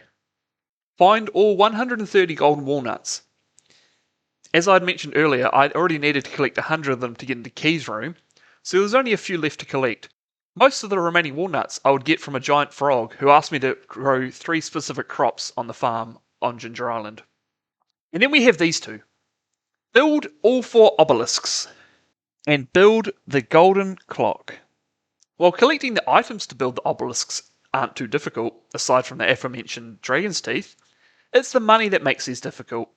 You need to reach $500,000 to build either the earth or water obelisk, and $1 million to make the desert and island obelisks. Put this to perspective. After finishing the game and working on the 100%, I had only made about 2 million gold total from about 3 years worth of gameplay. This meant that I was going to have to grind to afford all of the obelisks. Oh, and if you think that wasn't bad enough, You could take all of the gold that you needed to build those 4 obelisks and still be 1 million gold short for the golden clock. Yep, it required 10 million gold. with only a couple of obelisks and the golden clock remaining, I had a plan. I had built about 100 kegs which I used to fill up my basement, and it also filled my greenhouse with ancient fruit, the most rarest fruit of them all. Each Monday, I would get up, harvest the ancient fruit, turn them into wine using the kegs, selling the leftover fruit, and then go to bed, sleeping through the week until the next Monday. Then I'd repeat the process, over and over and over again. After 4 weeks of doing this, the first set of wines were done, and I was raking in about $250,000 gold per week. So, after grinding all of the money, I was finally done. I built the obelisks, I built the clock, and then I went to bed. Now, I should be getting a notification saying that the summit was open, but I didn't get it. I checked my perfection meter to make sure I wasn't missing like a crafting recipe or something, and noticed something bad. The have full hearts with every townsfolk task was no longer complete, which puzzled me. Once you reached full hearts with everyone, their hearts no longer decayed, and you stayed great friends with them. So why is this not complete? Well, it turns out that if you marry someone, their hearts will no longer stay at full, and will slowly decay. So, with me having slept through about 3 years whilst grinding to get enough money to buy all that stuff, my wife now had 0 hearts with me. Thankfully, one of my wife's loved gifts was diamonds. So I took a stack of them and would give her 1 per day and then go to sleep until finally she was at full hearts again. And then finally, once I reached the summit, I had achieved perfection. While Stardew Valley took up a lot of the first month of 2025, whenever I took a break from it, I had games that had either released or had new title updates to mow through, which you might have noticed as I was racking up the gamerscore between Stardew achievements. Also, I finally replaced my laptop, as one night the fans kicked in, but they also started clunking, and suddenly web pages took either over a minute to load or crashed while attempting to load them. Fortunately, this meant that PC games went back to running a lot smoother, and I was able to finish a lot of these games with no issues. Around this time, I decided to finally buy Balatro. Surely, this game, which had won Game of the Year, isn't that addicting, right? Well, let's just say that 10% of my February was taken up with me playing this game. Yeah, it's super fun and super addictive, super easy to understand, and super quick to get into a game. After saying to myself that I wasn't going to be going for all the achievements, I knocked out about 15 achievements over the first couple of days, before getting back into the swing of achievement hunting. It was at this point that I got back into the Modern Warfare 2 campaign remaster, and it was all systems go. I would try and get as many levels done in a day as I could, which might have been 3 or 4, depending on how much editing I needed to do that day, and if I had a game of Madden to play in our franchise mode. One night, I had a really rough time of it for some reason. Yes, the game was on Recruit, but I guess I was just being really impatient, as I constantly rushed into things and got gunned down. This meant that I had to restart the mission from the beginning, as I was not allowed to die. The start of Act 3, from Contingency to Whiskey Hotel, took about 3 to 4 hours to complete, due to my deaths. And, after saying to Sam during one of our meta matchup that loose ends was really easy on Veteran, I could not get past the initial part where you get ambushed with bouncing betties and enemies in the smoke. I ended up going to bed, as it was midnight at this point, and I did have work the next day. But when I loaded up the game the next day, it had me starting at contingency. Turns out that all of the progress that I'd made last night didn't save, so I had to complete that same stretch of missions again. Thankfully, I ended up passing them all first try with no issue. As I completed the final mission, I was excitedly waiting for the achievement to pop, but was only met with silence. Out of frustration and annoyance, I uninstalled the game before thinking that maybe I should do a little bit of research on this achievement. And that's when I found it. The comment I've been looking for. This comment read that you cannot use the resume mission option when starting on a new day, as that counts as using a checkpoint. So, this gave me one last hope for the game. Whilst I did not know which levels I had done this with, as this completion was stretched over a few months, I knew that at least if I start with contingency, Act 3 would be all clear, since I finished it in one setting. So, here we go again. You wouldn't have guessed, but once again I struggled on contingency. But aside from that, everything else went smoothly. After finishing the gulag, I suddenly heard that lovely sound, and the achievement finally popped, almost 5 years after it should have popped initially. Once I'd finished Modern Warfare 2, I needed a new game to replace it. I was feeling pretty burnt out on the shooter genre, so surely my next game would be fun, right? So the Modern Warfare 3 campaign was fine. While I liked the idea of the open world missions, most of them absolutely sucked on veteran difficulty, and, worst of all, they had no checkpoints, meaning that if you messed up, you go right back to the start. Eventually though, I completed the campaign. However, as I'd mentioned earlier, this game was a little different when it came to achievements. Unlike most COD games, where you usually get an achievement for beating a level/bunch of levels, this only had 2 achievements, for beating the campaign and for beating the campaign on veteran. Most of these achievements came from doing a specific task during each mission. These ranged from disarming a bomb on a truck that was still moving, to taking down a sniper with a takedown instead of shooting them. Once all of these were cleared up, which took about an hour to unlock, I moved on to the open world mission achievements. In each mission, there are a set amount of weapons, tools, grenade, and armor upgrades to find. While I did collect a lot of them during my veteran playthrough, mostly because I was getting hosed all the time, there was still a big chunk of them to find. Funnily enough, this was so much easier on a recruit compared to veteran. Once the last one was found, I'd unlocked another chunk of achievement, meaning that all that was left was the zombies achievement. However, this would have to wait, as I chose to install the BO6 campaign instead of the MW3 multiplayer, which contained the zombies mode. And also, I found later on, you need to have at least 5 other friends for one of the achievements, so this might be a bit tricky. 20th of February 2025, I purchased my first dressing chamber. Hey, do you remember this bit? Yeah, the Assassin's Creed 3 remaster also came with Assassin's Creed Liberation. This means that this game is also a part of the Assassin's Creed 3 progress check. During the last few days of February, a bunch of games got updates to them, meaning I could smash out a lot of gamerscore in a very short time. Also worked on Assassin's Creed Liberation. 27th of February 2025. I finished Assassin's Creed Liberations. 28th of February 2025. I 100% sync Assassin's Creed Liberations. You may be wondering, Brooke, why did it take you an extra day to 100% the game? Weren't you doing all the sync goals while you were doing the missions? Well, yes, I was. But the thing is, the second to last mission had a very fun goal. Do not take damage. Now, this wouldn't be too bad if this were a regular fight, but you had to fight various waves of enemies as you climbed a tree. Of course, you could cheese this with smoke bombs, but for some reason I start the mission with 0 smoke bombs. And the worst part is that this game sets you up to fail in the beginning. At the very beginning of this mission, you get attacked, which you can counter. If you try and disarm or counter, you'll get hit. But there's also like a 50-50 chance of you getting hit even if you don't hit anything after countering. Therefore, you can get to the end of this mission and then be told, oh, actually, you got hit at the start, and have to repeat it over and over again. However, finally, I did this without taking damage and got 100% sync. That being said, I didn't get the 100% achievement though. After looking this up online, I saw that this was also a very glitchy achievement, but it had a rather funny way of fixing it. You want to know how you unlock this achievement if it glitches like this? You have to replay the 6th level again, and it will unlock at the end of it. Apparently this was a glitch in the 360 version of the game, and they just decided, you know what, we'll keep it in the game. Oh, and also the other reason why it took an extra day to complete was because the clock rolled over midnight as I was doing this, so, you know, it was about 10 minutes between the two of them, but different days. At least this was the last mission I had to do though, right? While I was collecting all of the remaining collectibles, I realised that I was missing one Mayan statue.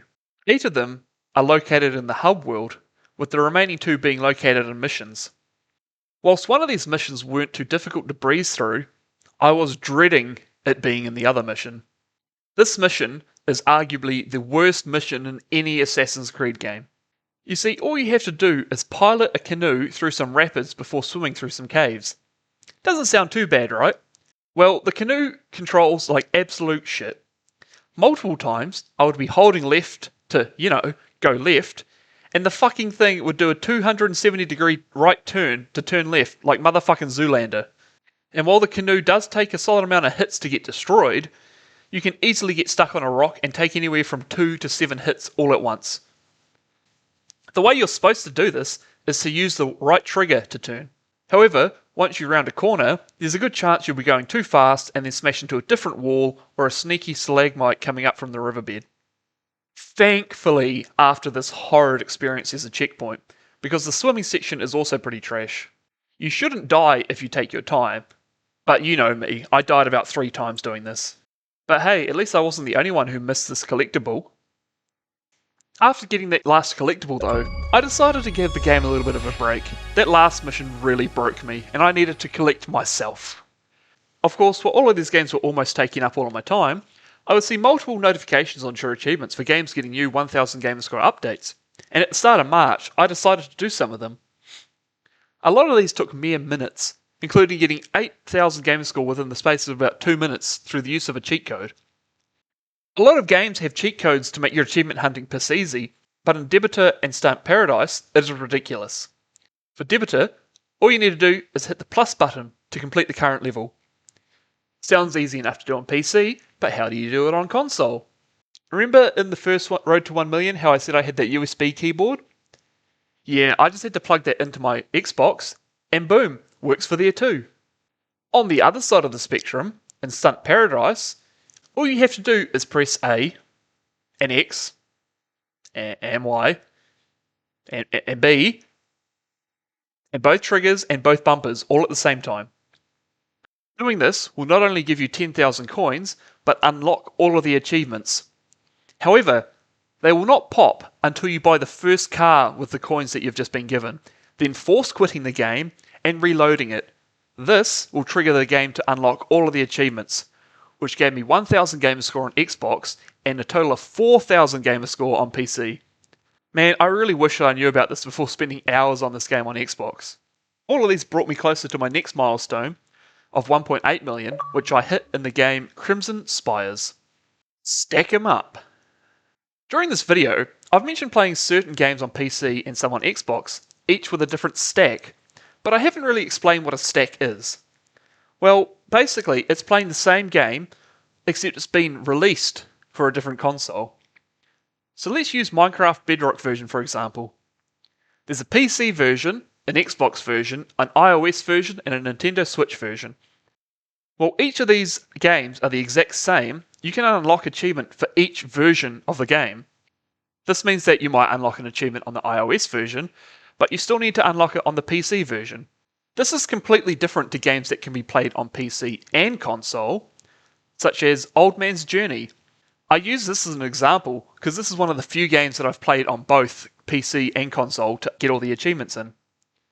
This was a rather easy game to 100%, but I was missing one achievement at the end of it. There was a really difficult achievement, having to reconnect train tracks whilst the train is speeding down them. You had to do this without the train stopping to get the achievement, and this was fucking difficult on Xbox because you had to use the analog stick and the triggers. On PC, however, you can use the mouse and click and drag the tracks, which made this significantly easier. However, as this is only considered one game, I only got 1000 gamerscore, not 2000 gamerscore. Anyway, I bring this up as games now seem to be releasing increasingly in these triple stacks. A game will release and have 3 different versions, being an Xbox One version, PC version, and an Xbox Series version. So, Instead of getting 1000 gamer score per game, you can now get up to 3 times the amount if you buy a bundle instead. Having taken a week off during the end of March, editing became my main focus, with the Immaculate Grid video being the thing I wanted to complete. That being said though, that didn't stop me from earning achievements. First up, I went back to Balatro and managed to unlock some of the miscellaneous achievements, such as having $400 during a single run, or having more than 80 cards in your deck, as well as the big hitters for discovering every voucher and discovering everything to get your collection to 100%. I also cleaned up some more Gems of War achievements, including the new Guild Wars achievement for winning that day of Guild Wars. I was happy about this, because it depends not only on yourself, but your entire guild, and also because we got our asses blasted the next 2 nights of it, and probably the next 3 or 4 Guild Wars after that. Whilst browsing your achievements, I saw an article about a game where, if you load it up on PC and connect a controller and hit all 4 shoulder buttons, you unlock a dev menu where you can unlock all of the achievement in mere seconds. This game, Slayer X, is what inspired me to keep unlocking achievements around this time. And between the multiple stacks and various title updates, I unlocked achievement after achievement after achievement after achievement, until suddenly I was less than 1000 gamerscore away from 1.9 million gamerscore. Now, normally I would have just smashed it out there and then, but it was almost midnight, I had work the next day, and I was starting to fall asleep. So I decided next day I'll get to 1.9 million gamerscore. The next day came, and I loaded up the game Bee Flowers to help me get there. You see, I was 890 gamerscore away from the milestone, and this game had a 90 gamerscore achievement for beating the first level. I had another game waiting in the wings that had 100 gamerscore achievements in it, and so once I was only 800 gamerscore away, I could play that game. Sounds simple, right? Well, as I go to finish the first level in Bee Flowers, I bumped my controller. This activated a hint in the game, which is worth 20 gamerscore. I then get that 90 gamerscore achievement that I was after, but then followed it up with a 50 gamerscore achievement for having an incomplete level, as I forgot to move 1 tile. I then had to scramble through all of my other games trying to find achievements that would help me get there, but after loading up Pirate Trials and beating the first level, I was only 700 gamerscore away, which meant that I could easily get to 1.9 million in the game Boomerforge. The Cleanup Part 2. While playing all of these easy games make the number go up quickly, I also have the desire to go back and play some of the games I just started but not finished. You might have noticed that even during some of these parts, games just sort of ended without me talking about their 100% completion, and that is because I'd put them on the back burner due to a new game/DLC pack dropping. However, with 2 million gamerscore within reach, I decided I really should clean up a lot of these loose ends. First one being GTA 3, which I hadn't played in 18 months.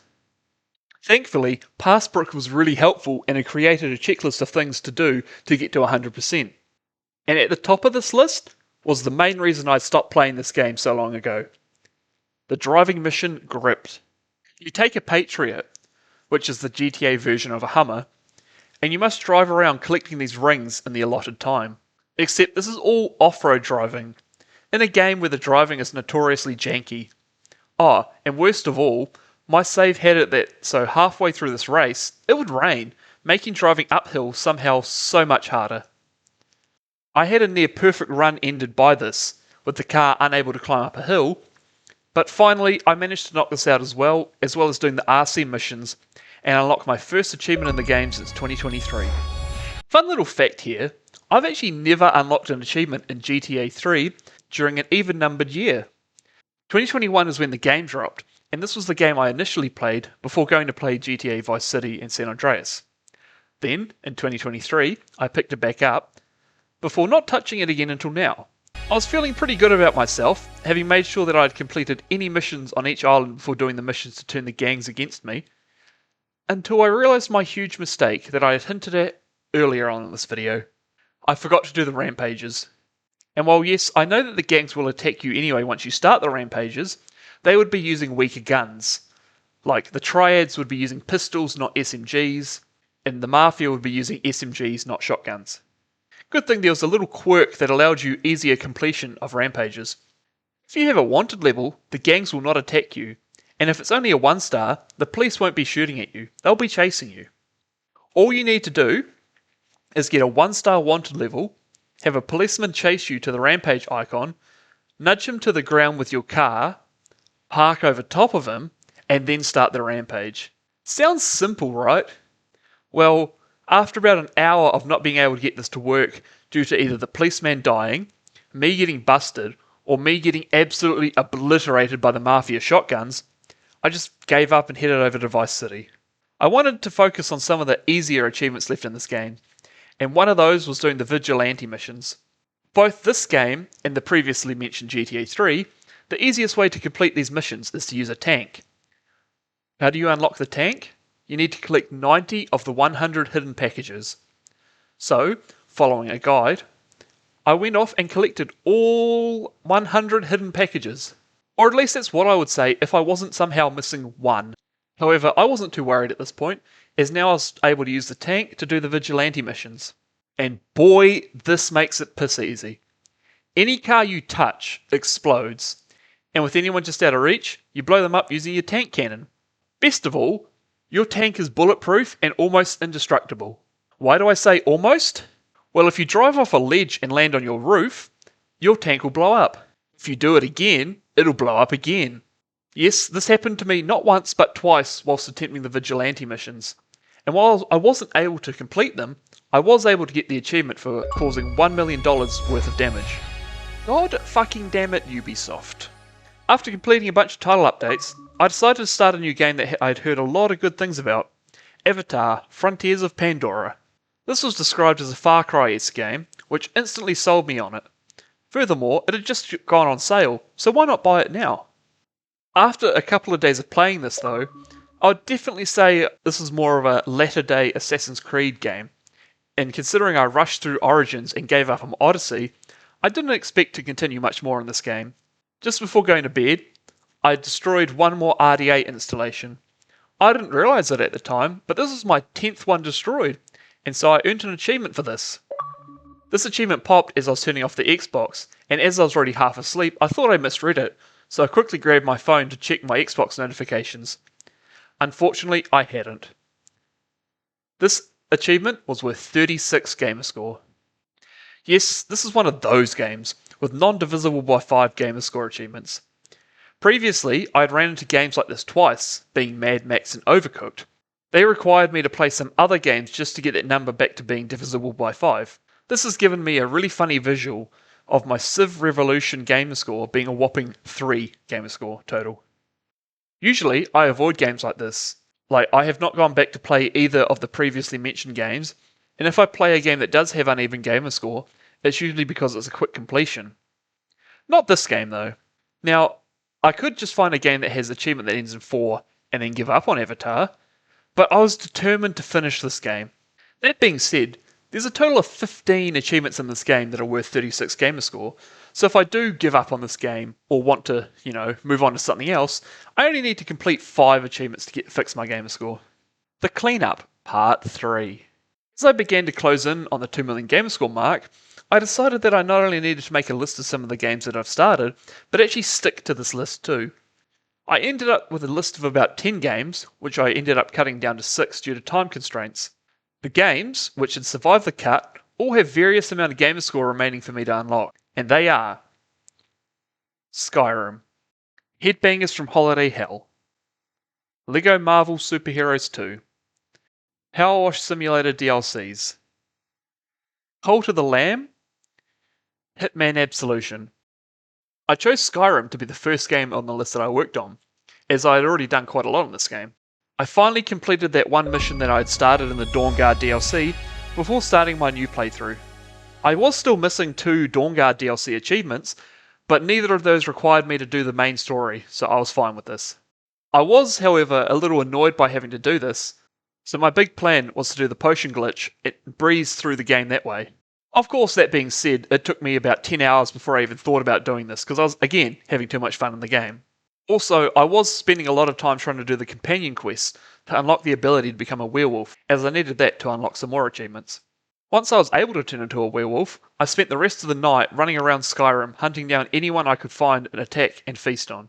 This was how I was able to unlock perks for my werewolf form, with one of the more important perks that I worked towards being the one that gave me XP for feasting on animals too. Once this achievement popped, I reloaded a previous save as I had killed a lot of people, and I was able to start doing the potion glitch. To make a long story short, you create armor with enchantments that make your potion making stronger. You create a potion of Fortify Restoration, and then take off your armor. You drink the potion that you just made, and then re-equip your armor. You do this about 10 or so times, and now any potion that you create is insanely overpowered, which can be really beneficial in various ways. First off, anytime that you make a potion, it'll take you from level 15 to level 100 alchemy, no matter what perks you have unlocked. This means that you can turn the skill legendary, make a new potion, and repeat. This absolutely power levels your character and gives you heaps of skill points to use. Alongside this, it took me about 2 minutes to go from level 20 in-game to level 80, meaning that legendary dragons were now spawning. Selling one of these potions, despite no vendors having the 100,000s worth of gold that it is, will also max out your speech skill, which is another way to get levels quick. Lastly, you can create potions of smithing, which you can then use to create impenetrable armor and weapons that one-shot anything. From this point on, I was running around with a single iron dagger, defeating Draugr, giants, and even dragons in one swing. And this brings me to the first achievement I netted after doing all of this, slaying a legendary dragon. When I did this on the remastered version, I had to grind until I reached level 78, which is the level in that game that the dragon started spawning. I was then running around Skyrim for about an hour until I found one to spawn. Thankfully, as I hadn't defeated all the dragon lairs in this game, I could travel to one and have a legendary dragon waiting for me. So much easier to do than on the remastered version. And with that, Dawnguard was now complete. The next day, I focused on working on some of the Daedric quests, earning every artifact. And guess what? It's time for another exploit. So you know how I said that you need 16 Daedric artifacts, but there's only 15 that you can collect? Well, that's not completely true. During the quest, Ill Met by Moonlight, you are tasked with hunting down a werewolf inside of a cave for the Daedric Lord Hircine. But you can choose to side with said werewolf and kill all the hunters instead. If you kill the werewolf, an apparition of Hircine will appear and reward you with some armor. If you kill all the hunters, that same apparition will appear once you leave the cave and reward you with a ring. However, if you kill all of the hunters, speak with the werewolf to end the quest, and then kill the werewolf, the apparition will appear, give you the armor, and once you leave the cave, appear again and give you the ring. Once I unlocked the final Daedric artifact, I sat around, waiting. Has this achievement glitched on me again? Am I just destined to not get this achievement? No, it was just a super delayed pop. Next up is the Island of Solstein for the Dragonborn DLC. While I did knock out a couple of achievements quite early on, I did run into a small issue. You see, I could not get the next part of the quest to trigger. Turns out I needed to complete more of the base game quests for this to unlock, namely meeting with the Greybeards, aka one of the first missions in the game. Instead of doing this, however, I decided to work on the Hearthfire DLC. This lets you do your best Jack Patillo and go and build a house. In fact, you can build 3 houses. All you need to do is become a Thane of a town, buy a plot of land, gather and craft the materials for the main house, a hall and 3 wings, and then do it all again 2 more times. This, alongside adopting a child, will net you the massive 50 gamerscore this DLC pack is worth. I then got around to doing some of the story missions until I was able to continue with the Dragonborn quests. Then I was able to grind through them until I got to the final boss, which is where I also ran into another small issue. You see, this boss, Mirak, has 3 dragons fire around the arena that you fight him in. When his health gets low, he'll kill one, absorb its soul, then he'll be healed to fight again. But if someone had, say, an iron dagger that would one-shot him, he would stay in his ethereal form, glitching out the fight. Thankfully, I also had regular-ass weapons on me that I could use, otherwise I'd have to fist-fight the man. This just left 2 achievements once I was able to defeat him. The first was to read 5 black books.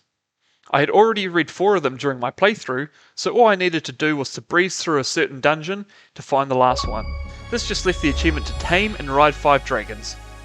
Through a combination of my remaining uncleared dragon lairs and the free one you tame during the Solstheim story, I was left with 1 dragon left to tame.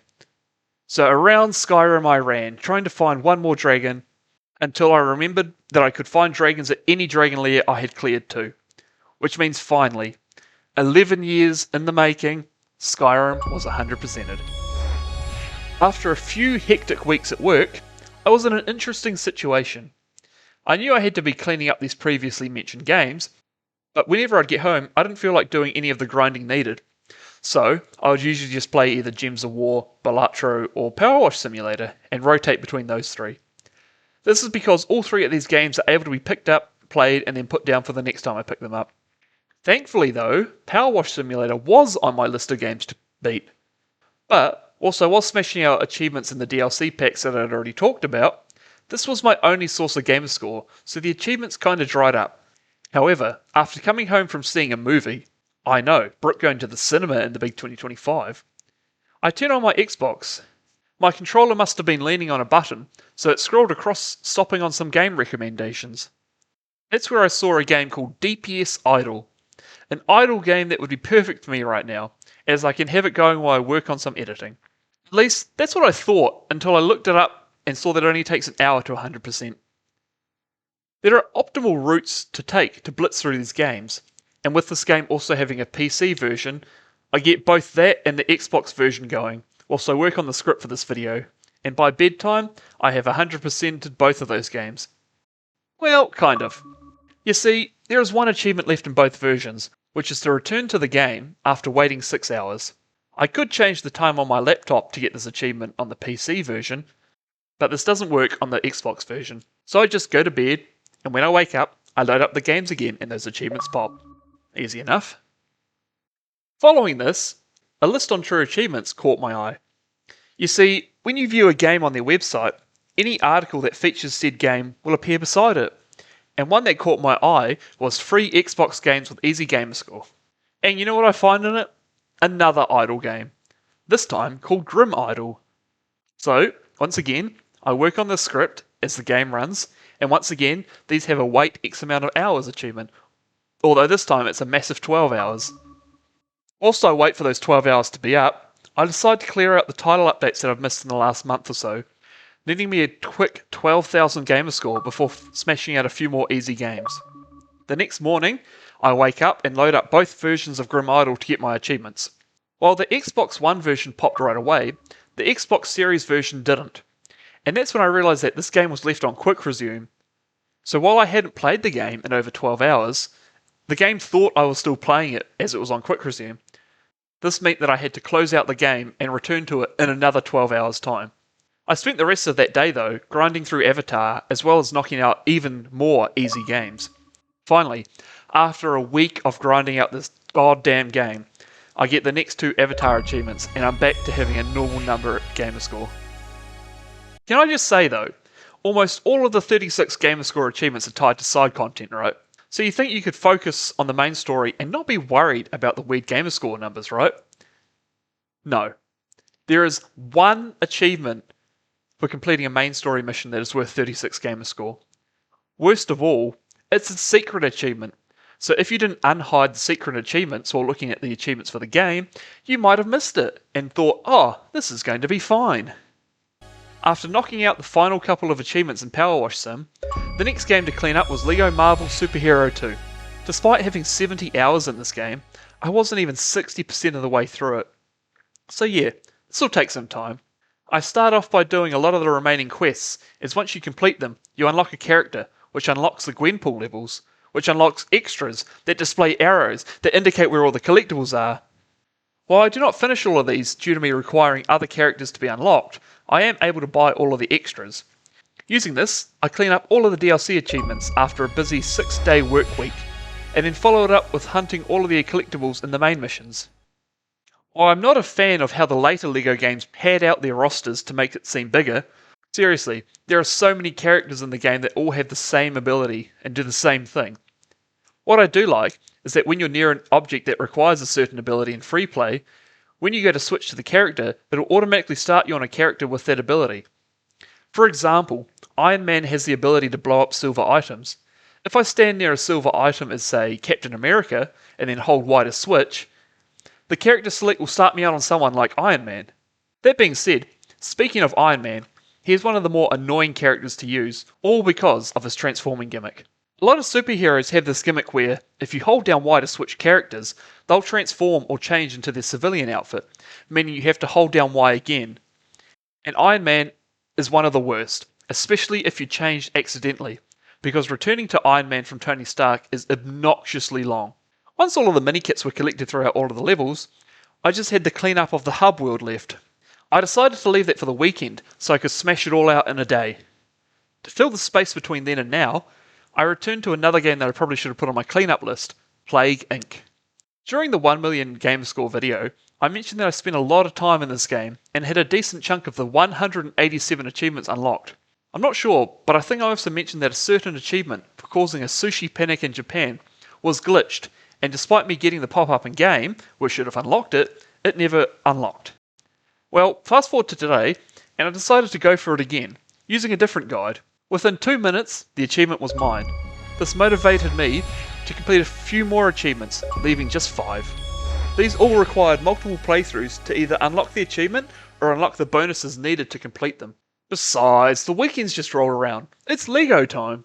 Using a combination of guides and the in-game detectors, I was able to rescue all of the Stan Lees for no achievement. I then began to finish up all of the... okay, I guess it was a late pop. Anyway, I do some challenges before loading up the Avengers World Tour. I began... Oh, okay, there's the 10 challenges completed. So Avengers World Tour has a spot where you can knock out the Destroy 100 Vehicles achievement. However, after 5 minutes, there was no achievement pop. Yeah, so it turns out a good chunk of these final achievements are a little glitchy when it comes to unlocking, so that's a fun thing to add onto the game. The next thing I started working on was the complete... For fuck's sakes. As I was saying, I continued to complete challenges, as I needed to complete them all to unlock all of the characters, plus complete the game to 100%. About 10 minutes after completing the final quest, the achievement popped. Then, I mopped up all the remaining races, gold bricks, characters, and vehicles, and, after activating the 100% stud fountain, I was done. Except I was still missing 3 achievements somehow. 1 for completing all of the races, 1 for collecting all of the characters, and 1 for 100% of the game. So, once again, I sat around and waited, and waited, and waited, hoping maybe some of these were delayed pops. Nothing. I checked on true achievements, and the guide suggests to load up a level, get some studs, and then save and quit. Still no achievement for me. Restarted the game, no achievement. I even uninstalled all of the DLCs, loaded the game back up again, and nothing. It wasn't until I went back to True Achievements to see if I could find another solution when I noticed that the achievements were lighting up green, not red. It turns out all 3 of these achievements popped silently, which meant that I'd finally completed this game. You may be wondering why I don't just smash out a bunch of games to get me closer to 2 million gamer score, then all I have to worry about are these games on my list. Well, there's one reason for this. Retroactive achievements. While a lot of title updates do bring in achievements you've probably already unlocked, most times you just need to load up the game for them to pop. But let me take you back to 2022. I'm just working, putting away the Coke order that probably arrived super late, and I hear the Xbox alert on my phone. I didn't think too much about it until I actually checked it and saw that I had unlocked some achievements somehow. Also, this tweet from Ray shows that it's not just these shitty games that do this too. I'd hate to be a couple of achievements away from 2 million, and then suddenly a dickload of achievements unlock, taking me past the mark. With a lot of games coming off my list, I returned to GTA Vice City. However, after 3 more failed attempts at the vigilante missions, I needed something else to do. As I'm skimming YouTube, I'm reminded of a game that I had started and then never returned to. Pac-Man World. One of the first YouTube series that I'd ever watched was from a YouTuber called Sonic Dude 101 and his playthrough of the original Pac-Man World. So when it was announced that this game was being remastered, I was super excited. However, during this time, I was in the middle of one of my achievement binges, so it went on the back burner, where it sat until now. The first day was a lot of your basic achievements for beating bosses or killing enemies, but when the second day rolled around, I got so lost on this one level. In fact, I was that lost that I needed to use a guide, and even then I was still lost. We followed this up with a boss race? Yep, in the circus level, the boss battle is a race. While this was easy and I did it first try, there was also an achievement for completing this race in 140 seconds.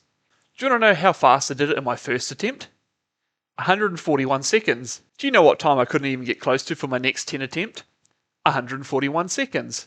I ended up giving up and turning on easy mode, which recharges your boost so much faster than usual, and even then it took me 5 more tries to unlock. This was followed up with the final levels in the graveyard, and boy, I don't know if it was this game's shadows not lining up or my eyes just weren't working properly, but I could not beat this level. I would die 2 or 3 times before even getting to the first checkpoint, and lose the last of my lives halfway through the level. It was so bad, it took me until the next day to even beat the first level. But finally, I was up to the final boss. But I found something really wild. 12% of players have collected all of the keys in the game, which is an achievement. And you need those keys to save all of your family members, which is another achievement. However, only 11% of people have done this, meaning that there's 1% of players that have all the keys but just haven't used them.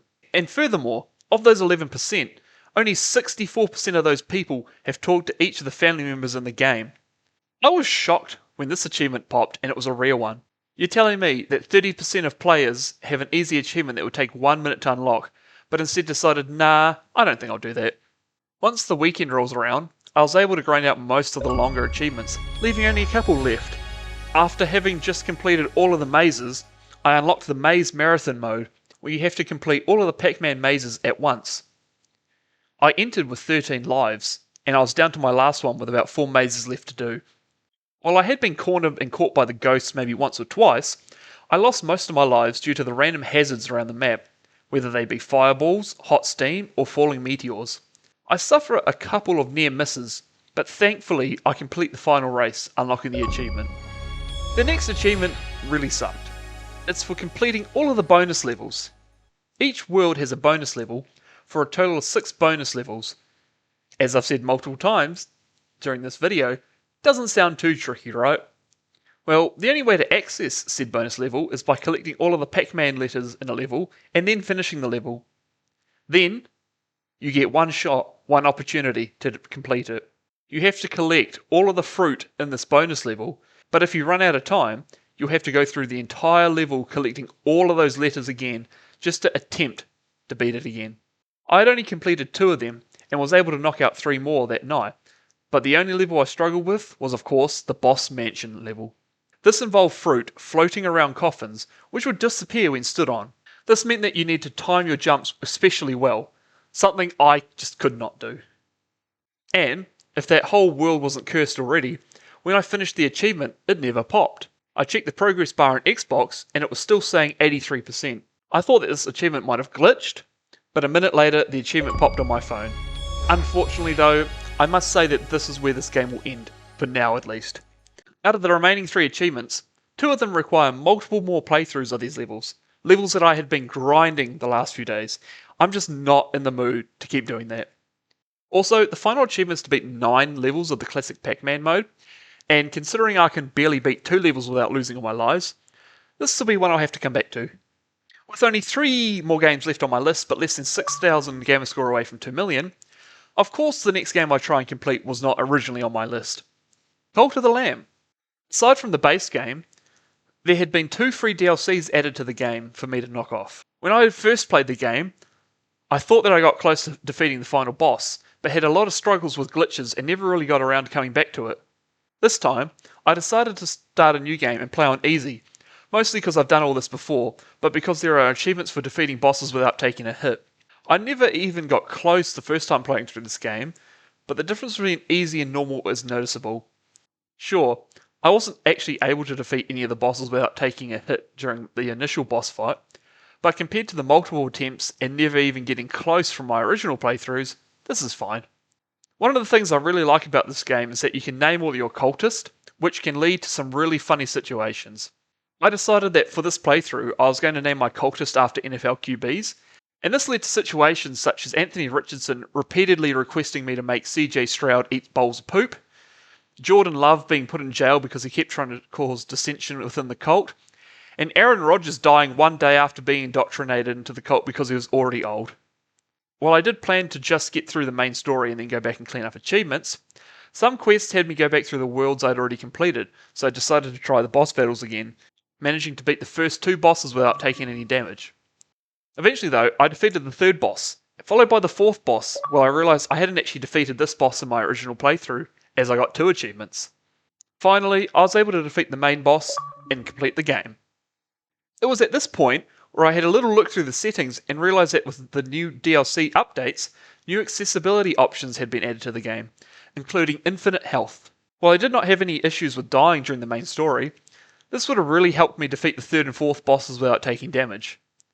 While still getting hit voided the achievement, there was a bonus that you could equip where you do 10 times the amount of damage but die in one hit. Obviously, with infinite health, you cannot die, so I was basically blasting through all the levels on steroids.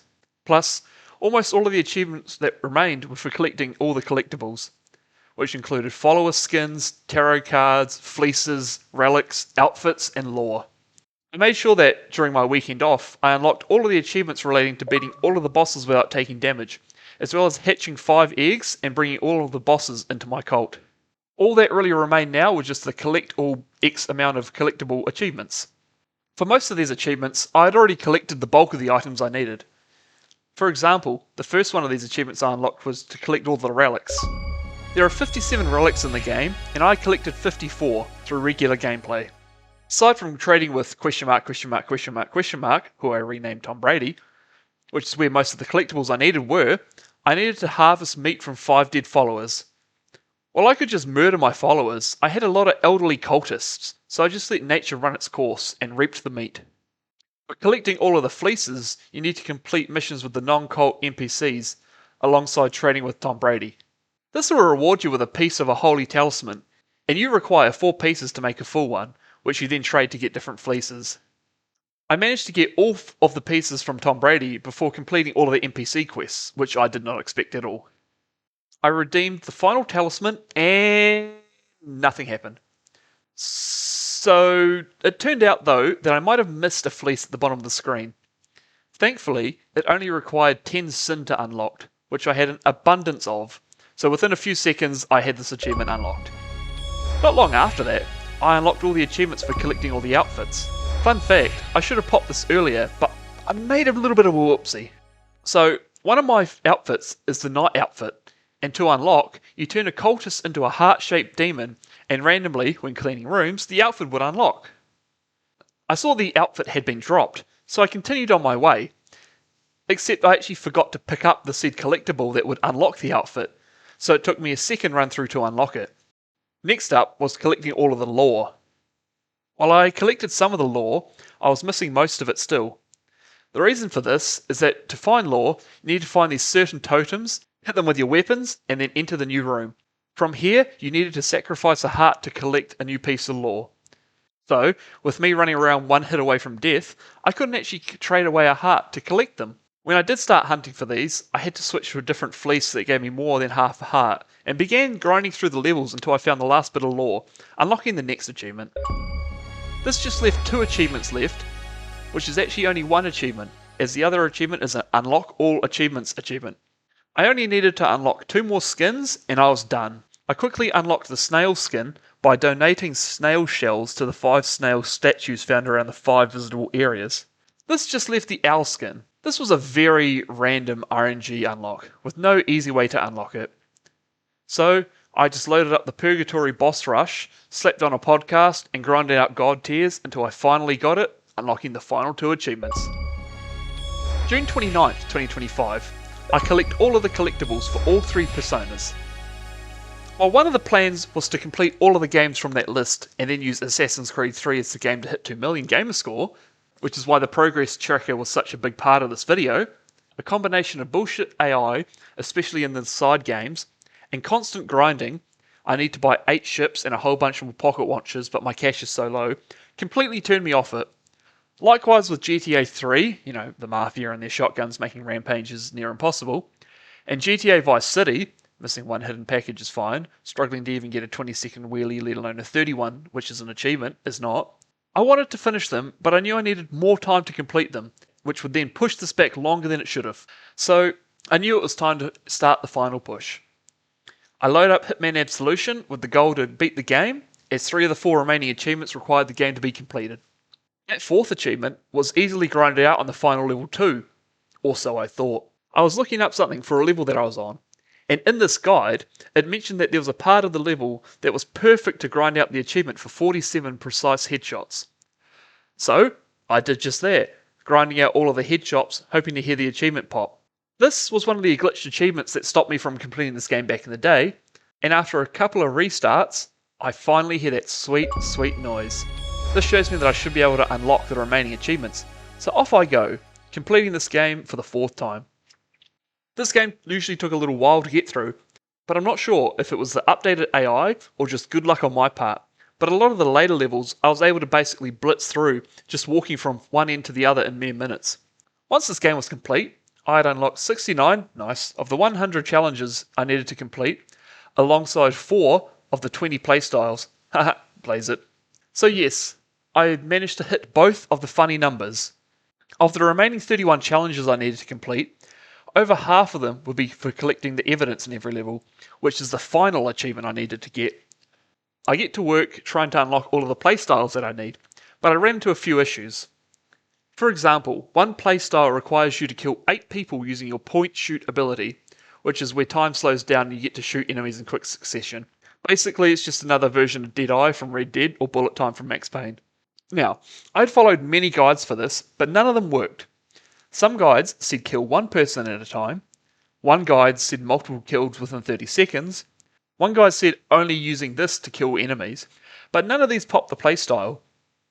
I ended up having to cheat the system kind of, by working through a level, getting multiple kills with the point shooting, and then saving at a checkpoint. Once I had saved, I then reloaded the checkpoint, and the next time I used point shooting, the playstyle unlocked. Another one that I had issues with was the one where I had to get 5 kills with a revolver. I tried just killing with the gun. I tried using point shooting with the gun. I tried only shooting police, but nothing would pop this either. Turns out, this was also a little glitchy to unlock, and the easiest way to do it was to load up the shooting range level, borrow a revolver, grab some extra ammo from the firing range, and then just go to town blasting. Anyway, about 15 kills later, and this one popped too. And after unlocking my final playstyle, it was just the challenges and evidence left to go. Boys, we are in the endgame. I then spent the rest of the night collecting all of the evidence level by level, until that achievement was done too. But before I could complete the final challenge, I had one more thing to do. I finally pulled out my Xbox One, hooked it up, and then got hit with a 4.4 gig update. Oh, what? It's time to update my Xbox! But after that, it was all ready to go. I loaded up Headbangers from Holiday Hell with the intent to unlock that one achievement I just couldn't get on the Series consoles. I also discovered accidentally that Xbox Series controllers work on Xbox One consoles after linking the controller to my Xbox. Anyway, within a minute of gameplay, the achievement popped, almost a whole year after it should have. But hey, there I am, one achievement away from 2 million gamerscore. Best of all, whilst I was collecting evidence, I was also doing some of the challenges, so that only left me with 5 challenges left to do. Knock out a couple more quick ones, and that just leaves 2 challenges away from 2 million gamerscore. I decide that the final 2 challenges I'll do will be on the wrestling level, Fight Night. While I did plan on doing things nice and calmly, things didn't exactly pan out that way. So now, out I walk, about to take on this hulking human... Oh shit, there's the achievement now. Yeah, so when I put on the trainer and luchador disguises, that unlocked my 99th challenge.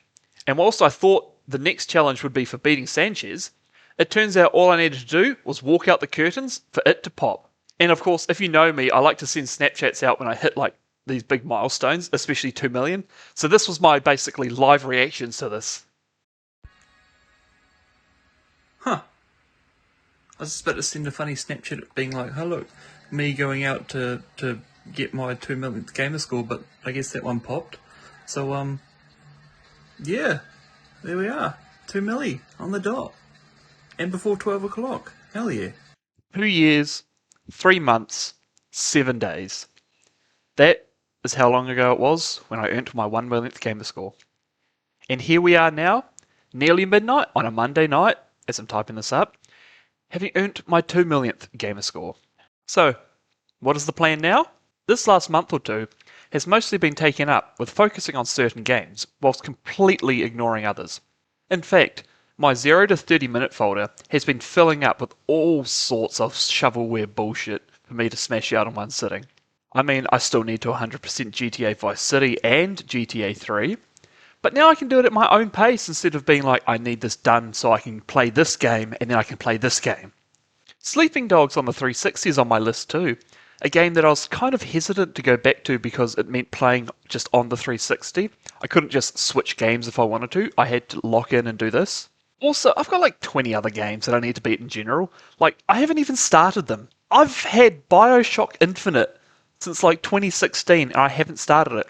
I've nearly owned it for 10 years and haven't even started the game. And you know what game's on top of that list? Yakuza 0. And I mean, don't get me started on the PC games I need to play. To be fair though, I have planned some annual leave in the coming months. By the time this comes up, it should be last month. Hopefully this comes out in September. But I have got some annual leave planned. And while a lot of it is like, oh, I got to get all the game clips for this that you've seen in this video, I've kind of also been like, I want a day where I just go through all my PC games. So who knows? Road to 3 million? Might be sooner than you think. But as for right now, the plan is to sleep. At the time of typing this, I had work in the morning. It was midnight, which means it's now Tuesday, and I had to wake up in about 6 hours' time. And then, after work, I had a lot, and I mean a lot, of editing to catch up on. The episode that came out the day after I got the 1 million gamer score, which was the episode I think Brad's headset is dead, was the last video I had edited. This meant that for every other episode, none of the subtitles were all set and ready to type up. They hadn't even been edited, no wacky sound effects, no added videos, just a 10 or so minute chunk of video that had been cut up. That's all that was done. So yeah, I had a lot to catch up on. Now, future Brooke is now going to tell you that yes, I caught up on all the editing, and somehow I've gone from being like the day the video goes up, I'm editing it to I'm sitting pretty and can record this for you. So yeah, things did go well. Alright, back to old Brooke. But before we go, I just have to say, thank you to anyone who has stuck around to the end of this video. I know it's been a long one. I'm recording this before I record like the audio for this, and I'm already dreading it. Anyway, I've been Brooke. My voice is probably shot by now, and I'll see you guys again on Tuesday for the next episode of Rainbow Six Siege Highlights 139. Brad is afraid of being cancelled. Alright, bye guys.